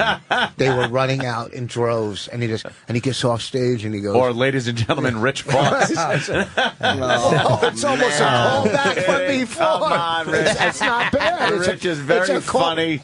It's a callback. We like those. We like callbacks. That's what you do in comedy is callbacks. Okay, you're doing it for 12 fucking years. Unfortunately, you never get one with an audition. I can't get a callback to something I never auditioned for. Okay, I want to get the call to have a chance to get a call back. What do you get? An audition? What the fuck is that? Do we have to break? Was Efron here or no? Yeah, we should break. Efron Ramirez is coming in. Let me organize this. We got Greg Proops at Comics tonight and tomorrow. Highly recommend you see Greg Proops, a great comic that doesn't come around these parts too often. And then, of course, Rich is hilarious as well, and he's going to be at Gotham Comedy Club. So you got to figure out. One night you see Greg, and the other night you see Rich. Do both for the festival. festival. A comedy weekend. Why not, right? That's what I'm saying. And you guys are going to continue, Greg? You got time, right? You hanging? Yeah. Efron Ramirez is next, I guess, and then the situation at 9. Yeah. Oh, you got the situation? Yeah. Snooki was on my plane yesterday. Oh, really? Oh, wow. Yeah. You sat in cargo? Was she loaded? An Oompa Loompa airlift. Yes. I gotta piss. She was. She's quite dinky. Another full house today. We got Rich Voss in studio. It's on. Rich was doing stand-up for us out of nowhere. I don't know why. Rich went to talk to us, and there was a mic next to him, and he just grabbed the mic and started talking into it. It wasn't on or anything, but he felt more comfy standing up and feel more comfortable talking like that. That's how I yell at my kids. With a I get a microphone. mic and I sit them in front of me. Dumb daughter's leaving college. She's leaving college? Yeah, she's leaving. I told her, go to community college for 2 years. No, I want to go here. So I spent all this money for her to go down south to a college, right? And after the first semester, I don't like it down here. I want to go to community college. Say why the fuck? So you only lost out on one semester? Yeah, which is about. I'm happy in the long run, but I don't get this whole college thing. Dude, college is horseshit at this point. It's ridiculous. It puts everybody in debt, either the parents or the kids. It's $100,000 in debt on average. That's the goal. So you leave college and you already owe $100,000. It's all you got to do is, if I came in here and said, "Hey, my daughters want an intern," you guys would do it in a second. One, because you would smash them, but whatever. There's Efron. And there he is. And how you doing, sir? What's up, Efron? And or Efron? Efron. What's up, man? How are you guys? What's going on, brother? I'd rather sit. But Star of Eastbound and Down. No, I mean, I'm calling you the star of the show. Hello. All right. How are you? How you doing? That's Rich How's Voss. it going? Rich Voss, richvoss.com. Greg Proops. No, that's all right. No. That's Greg Proops. Greg, how are you? Very funny stand-up love. comic. My love, are you kidding? You know Are you him? kidding? I've watched him on TV. Yes. Improv actor, of course, comedian. You better be Efren, too. Yeah. You're not. Yeah. You're not your brother, right? I know you do that brother Well, do you thing remember every so last time often. you were on the show? He admitted that he's got a twin brother, and then maybe the twin brother does some of the interviews. Which is pretty goddamn funny. What's your twin brother doing right now? He's on Regis. He's sleeping, I think. He's sleeping. You sure? Yeah, I hope so. You know the good thing about being twins? How about you talking to him, Mike? Yeah, get a mic that works. The good thing about being twins, you don't need a mirror to jerk off in front of. Sometimes you do, because then it becomes an orgy. What are you doing, Rich? Yeah, why would you? Who wants to do that with their brother? Yeah, that's a good one. Really? It's kind of like going into the woods after a Little League game. Shut up, it's a joke, stupid. I know. Oh. Yeah. Why are you so defensive? How about that? Whose line is it anyway, huh? Yeah, see? It's good, isn't it? Yeah. I saw it religiously. Thank you, buddy. Religious. God, I worship you, my friend. How kind of you. Yeah. And I got to say, because you're an improviser, and it takes an artist to truly work with their imagination and really go creatively. And I thought you were. I think you're right. And I got to I've say, never you're one really of the greats. considered that before. An improv. Have a little more respect, you guys. We just felt like we I didn't gotta need to say, bring that up. It is but I guess we should because of you and all the rest of the guys that They're my dead friends weight. and my friends and I actually did a bunch of improvs on Venice Beach. Oh, really? You know, and we started to study improv and do it all over Los Angeles. This is prior to Napoleon Dynamite. So Yeah. So, but What was that? But it actually gave me the freedom to create and explore that world, as opposed to really getting. I mean, I grew up in East LA, so doing theater and doing all that work just got You know me my buddy out of that. Diedrich Bader, then? Yeah. Well, right. Yeah, of Freaking course. the martial arts guy in Napoleon Dynamite. Mm-hmm. Man, another great guy. And actually, we shot. We were doing the sequel to, or the remake to Revenge of the Nerds, but it just never happened. Oh, really? Yeah, we shot for about a month down in Georgia, and then they just cut it. Scrap it. Wow, was it really awful, or was it just that they ran out of money? No, it was great actually. But what happened was, I think Fox was changing all the people who were involved in the studio, so Fox Atomic was completely cut out, and any project under those independent production companies were just completely cut out. Where does that shit go? Where does a month of shooting go? What do they just, do they just put it in a spool somewhere and put it in that warehouse from Indiana Jones? One day, what unions will do, and when you're doing a non-union shoot, if they want you to get union guys, they'll let you shoot for a day, and then fuck with you the next day, because then you've wasted a whole day of filming. Right, yeah. If you just move locations, so it's one day of shooting is expensive. A month must be horrible. Jesus Christ, really? My showbiz knowledge. Must cost a lot. What about Josie? Josie's very well indeed. She's been on EastEnders for the last couple of years in London. She's phenomenal. She is phenomenal. Josie was the brunette on the English version. And a very good buddy. We stay with her when we're in England. You guys know everybody. I know. They all know a lot of people I don't know. I don't know anybody. I know Voss. Hey, you're in New York. A lot of people. So you're on Eastbound and Down. I love the show, but I got to be honest, I'm way behind. I got it all DVR'd, my friend. I will catch up. Yes, So- but it's not the same, you know. But you're promoting the season finale, right? Is Yeah, that yeah. this Sunday? Yeah, it's this Sunday. Wow. How quick that is. How many episodes you guys do in a season? We did about, well, the first season about 6 episodes, and this year was 7. Yeah. It's a weird number 7, right? Isn't it? You'd think they'd order 12. 8 or 10, yeah. Right. HBO is odd, though. I mean, they don't have the same... Where do you guys shoot? We shot, actually, the second season, we shot that in Puerto Rico. Really? I know. Tough place, you know, hot and beautiful women. Fantastic. Yeah. It was, and actually, HBO was asking for 13 episodes, actually, for the second season. But Danny McBride's just blowing up. But He doesn't yeah, have the- exactly. He doesn't have the fucking time to do everything they want to do. I think the writers and even the directors, it's not about the quantity, but the quality of what you put on every single episode, and it's very specific. And these guys know what they're doing. So when I came on board, I was just fortunate to be a part of these guys. So what do you think they felt that they couldn't creatively do the show justice if they did 6 episodes on top of the 7? They probably figured they would water it down or shit. Yeah, because on TV you're telling a specific story, and then you go through the world of per se Kenny Powers. So and I think that the final episode of second season it was a surprise to me and how it ends, because I was such a big fan of the show in the first place. So to know the fact about what's going to happen, it just. Wow, those be pleasantly surprised. Why did you shoot in Puerto Rico? Was it taking place in Puerto Rico, or was it just it takes place in Mexico. In Mexico, so but we couldn't go down to Mexico because the cartels and the fact that they're beheading people now. Yeah, it's probably better to stay away from Mexico. Yeah, because then maybe I wouldn't be able to come back myself. Your fucking trailer would get hijacked, and you'd have to ransom your own equipment. Yeah, Mexico's a frightening place right now. Where are you from? I'm from what gang? No, I just didn't know if you were from Mexico. I didn't want to shit on Mexico. I think I said East LA, right? No, East LA, man. Yeah. I was in a gang in school called the Devil's Advocates. We tried to see the other guy's point of view. Very unsuccessful gang. Hey, you're a faggot. I can kind of see where you're coming from on that. Exactly. I am wearing a bow tie and the back is cut out of my trousers. I'm making a Waldorf salad here on the playground. East LA is rough, isn't it? Rough. Yeah, really rough. You still got family in East LA, or are you smart enough to get them out of there? I do have some cousins there. But you got mommy and daddy and your brother out of there? Yeah, I mean, like after Napoleon Dynamite, I bought my parents a house. Oh, you're one of those guys. Nice.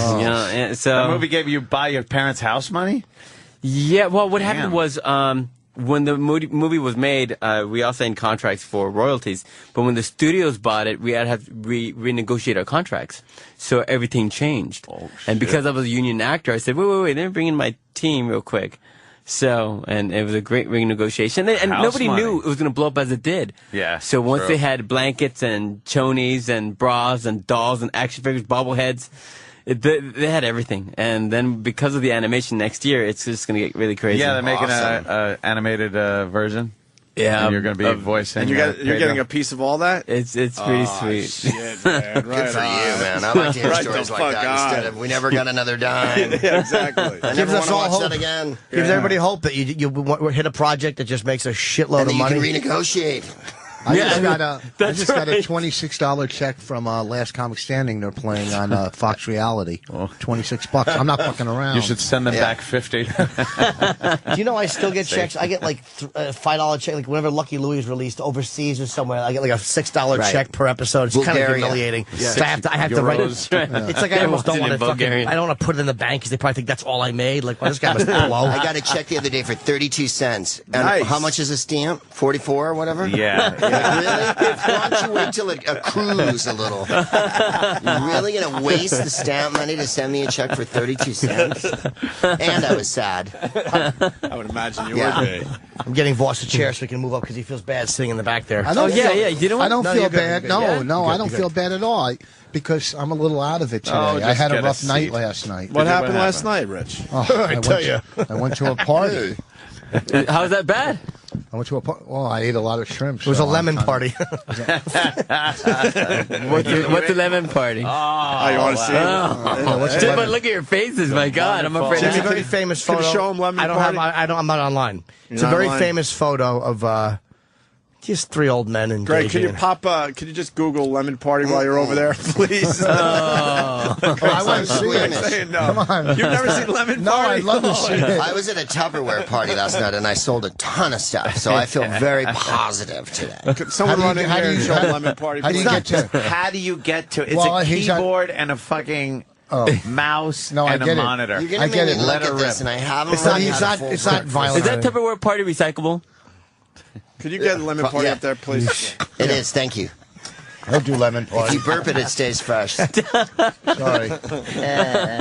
You asked what lemon party is, sir. You're pointing toward him.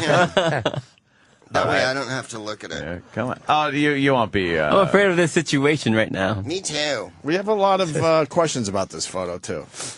So, feeling trepidation. Lemon party. Lemon party. Yeah. See, it's not like the Boston Tea Party, yeah?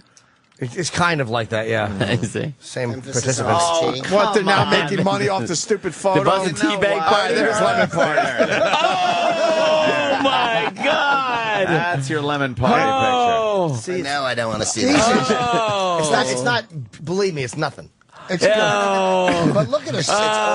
He's got a nice hog for his age. I hope that's not a scratch and sniff. Hey, Rich, you can relate to that. That guy looks like Arnold Palmer, doesn't he? Oh, wow. Arnie's in Lemon Party. Now, the question we always pose is, who's the gayest guy in that picture? The two guys kissing. Which one, though? 'Cause the guy laying back kissing is having his nipple touched and getting his dick sucked. This one laying back because his eyes are closed. This one's eyes are open. So the one who has his eyes closed kissing is more into it. Isn't that amazing? Because the guy sucking the dick, you don't even... He's out of the picture. Yeah. What about the guy who took the picture? How about that? Bit of a judgment call on who's gayest in this photo, don't you think? Splitting hairs, if you don't mind the phrase. I don't know what comic. There's a comic that says, this is his line, goes, you know you're gay when you're sucking some guy's dick and you're thinking of another guy. Right on. There's Lemon Party. That's disgusting. Why don't you click off that? I can't believe. Now I can't look at my grandfather in his face again. Wait, is that Grandpa from the Munsters? Yeah, he kind of does look like that. Oh, yeah. What are these guys on the bottom doing? Is that... That's just one of those websites that... Yeah, a guy with his legs open, orange shorts, tight orange slacks. Yeah. Holy Jesus. I know none of this. I'm a virgin. You asked. Internet. I know. Are you really not a perv on the internet? No. That guy on the bottom, no. His dick was so big. If you had a dick that big, you can't be funny in life because you have too much confidence. You think so? Yeah. Yeah. He's got a point, actually. I'm telling you, if you got a dick like 12 inches long, you got too much. You can't. There's no insecurity. There's no desire. You're not overcompensating. I'm not down that. I found that I have a giant wand and I can dominate the audience with it. And tonight at Comics, all 7 of those people are going to get dominated by it. He's not horsing around, folks. Yeah, if you have a giant dick, it's probably difficult to be motivated because you do comedy. I first started doing stand-up to meet girls. That's why I did it. Yeah. And when you have a big dick, you don't need to. So what are they doing for a living? You need to meet girls? People. You need to do comedy. I need to do comedy to meet girls, yeah. But if you have a 12-inch dick, you don't need to do jokes. You just fucking wear tight slacks. Pull it out anywhere. Wear tight slacks. What do you think the big dick guys are doing? I don't need the roll of coins. Yeah, seriously. What do you think the big dick guys are doing for a living? Accounting? No. What kind of profession do you think they're in? I don't know. Sales. Because a lot of them, sales guys. A lot of them are fucking confident enough to sell you bullshit. I don't know. Probably ad men, you know? Yeah, you think? Tupperware? Tupperware. I'm watching that show I don't now. think advertising people are big. Certainly they're not in show business. So you're tired today, Rich, because you had too many shrimps last night? I'm just tired. I was up late. It's hard to sleep in a hotel. You know, it's uncomfortable, and hotels are very comfy. I love hotels. That's the ones I stay in. Oh, really? What hotel the you stay blinking in? red neon sign out the window. That's not a hotel. It's just bars and a stainless steel toilet. I look out the window and see Lee Remick walking to the bar. Two dead twins at the end of my hall beckoning me all night. The elevator filled up with blood. Other than that, it was charming. Yeah. Perfect. Couldn't buy a drink. At least you had a good book to read. No, I'm in a nice hotel. Time, What hotel? I got lucky on Priceline. Rich, ask a question about Eastbound and Down for our guest, please. Yeah, because we got the big season. I want to finale. ask about this, and this is true, and I'm serious. Yeah. Everybody's raving about this. So how can I get the first season for free on DVD? Who do I talk to? You talk to me. Okay, there you have it. There's my question, because we want to. That's all we do is buy seasons of stuff. Yeah. We're waiting for Damages season 3 to come out. Damages. The other one, He's Mad married. Men. Yeah, we want Mad Men because there's nothing better than watching a professor cook crank. And then I just finished Sons of Anarchy. So we want to do Eastbound Down. We're doing Mad Men. You know, that's all we do. Because the more of the stuff I watch on TV with Bonnie, I don't have to talk to her. You know what I'm saying? If you keep the TV going, why don't you guys just get divorced? Because you've been married No, for we're getting along so good. long. Rich and I are going to go see Colored Girls at the matinee today if you guys want to join us. Yeah, We're just I going wanna to see cry and eat Malamars. I want to see that. Getting bad reviews, by the way. Let them say what they want. Yeah, we saw Steel yeah. Magnolias together. We balled the whole afternoon. I bet there's a And scene in Mystic that Pizza, movie where no? they dance around and drink wine and talk about how awful men are. I bet there's that scene. Probably. Yeah. I hate when girls are in like the living room with this subtle lighting and their big wine glasses and they're talking and laughing, and then someone puts on a song and they're like, oh, and they all start by getting Michael up Bolton and dancing. Yeah, just with some crappy song and they just start dancing. And why is that again? Why does that happen? I don't know, because it's a chick flick. Rich and I always play Lady in Red when we dance. But those films have those scenes and they justify it saying it's okay, do that, and you go, no, go talk to your husband. It's terrible. It's terrible. I know whenever I see in a trailer a scene like that, I know I'll never see that movie. Like, there are movies I look at a trailer and go, I know I'll never see that fucking movie. Well, that movie, Valentine's Day, had all those stars, and I didn't have one inkling of... What's the word? We got to put it up on the door. Inkling. Hey, that's Inkling. Valentine's Day. Carve that on somewhere. Jamie Foxx was in. Everybody You was didn't have one, Rich? Rich is behind you. Rich is a ding-a-ling. Whatever. Is that what? Hold on. Inkling. Hold on. He's seen the list. I see the list. What is that? Those are things he said everything wrong. he said wrong on the Words show. he said mispronounced. Yeah. He's as dumb as they come. Yes, and we heard Rupert Pumpkin this morning. Yes, we did. What shows is he watching again? Whatever. Don't get. I still Not want the Sesame first Street, season. He's the Norm Crosby of a generation. He really is. He's part of the allegations made against him. And the alligators that have done it. We got to add that one to the list. We have to break for the sit. Is he here? Yes, but I think he's coming soon. Yes. Not yet. All I right. like leaning in like this. I feel like one of the guys. You are one of the just guys. hanging You are out. one of the Oh, look at that. Yeah, but this is really making me feel Hey, like you're leaning on the console. I did. When you guys were over at NEW, he came in. I got to do radio with him. This young man right here. When we were at, you don't even know his name? Yeah, Efren. Okay. All right. Well, we call him Pedro, really. I was gonna say it's easier to say Pedro. Or something. You don't want to call Pedro. He's Efren. Do people call you Pedro all day long? I was at the gym a couple of days ago. What do you do there? Check out chicks. And out towels. And out towels. So people down, the same as all of us. You know? Hey. Go on. Yeah, Girl Scout cookies. So. Here, let me get that shoe for you. That looks a little tight. Oh, my Lanta. All right. So you're at and the gym. this guy came up to me and was like, hey, Pedro, so how's working with Kenny Powers? I'm like, it's getting serious, you know. But that's how we know you. Yeah, I know you as Pedro. I don't feel like I should call you by your real name. I always get, hey, obscure guy. Get out of the way. I want to use the water fountain. I get Jew. Yeah. No, it's true, but it's surprising because people, when they see a movie and when you begin to think as if it's a documentary, that's a little strange, don't you think? Mm-hmm.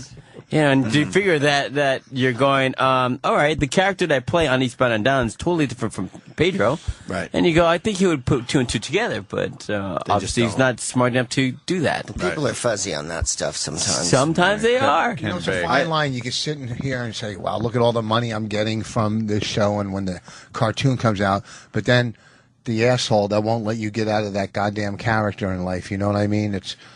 Well, it's one of those, as I say, it's a double-edged sword. But to me, look, that's like a fine line. Pedro is the character that people have. Yeah, it's a fine line. People embrace that character, and it's something that people can enjoy all the time every time they watch the film. So I'm just fortunate to be a part of it, and sure, if you want to give me a hug or a picture, sure, why not? I see in your eyes you want us to call you Efren. We will do that from now on. Gosh, I see it. I see it. You can call me any goddamn thing you like. You know what's the worst one? I'd eat dog food on TV for $0.25 in case anyone's out there listening. If they want to fucking take a picture with you, can you have your fat girlfriend or wife learn how to work the goddamn camera? I don't want to sit there holding your stupid husband like it's a fucking photo shoot. He's not kidding. There's nothing worse than a woman trying to use a camera phone. It's fucking, you're sitting there forever trying to sell your goddamn shit. Your CDs. And the flash isn't on. It didn't I'm take sorry. There's not enough light here. Let's move outside. Here's my favorite is I think I shut it off. Yeah. And then they got to hand it back to the boyfriend. He's got to turn the camera back on. Takes 3 minutes to reboot. Who told you about this? Yeah. That implies that no one ever asked me for a picture. You don't have to explain my fucking sense of humor. They get it. Okay. You don't ever explain Rich Voss's sense of humor. Okay. Nobody's taking a picture with Don't you. you have a tinkling of what you're talking about? Or if it's a camera that's got a SIM card that can shoot 5,000 pictures and it says memory's full. Yes. I've That had happens that too. Memories full. Anything else that happens? Don't you hate it when you're stalking a celebrity and you forget about? Yeah, we're going to take a break. We got a break. Let's get the plug for Efren, though, because the season premiere. Are the you season leaving finale, us, Efren? I hope not. You guys are like. No, I got to piss. He's got to piss, and you guys are we're like just freaking making sure the the coolest plugs cats. are there. Eastbound and Down, the season finale Sunday. That's At right. what time again? I believe it's 7:30. I don't know. They'll find it. You'll find it. You'll find it. And we got Greg Proops at Comics. You staying, Greg, or you got to go? No, I'm going to blow because I have to pass out. You're tired, huh? I had about an hour and a half sleep. Are you performing tonight? I am performing today and tonight. Comics, today you should I'll go be see the show. at Central Park, and tonight I'll be at Comics. Central Park today? Set me up. Hook me up. Yeah, you know where they Dude, play I'll go. chess there? I do this little dance. It's nothing, really. It's full of gaiety and mirth. Let me just say that much. Lemon party. And Rich I is going call to it be... the Tangerinis.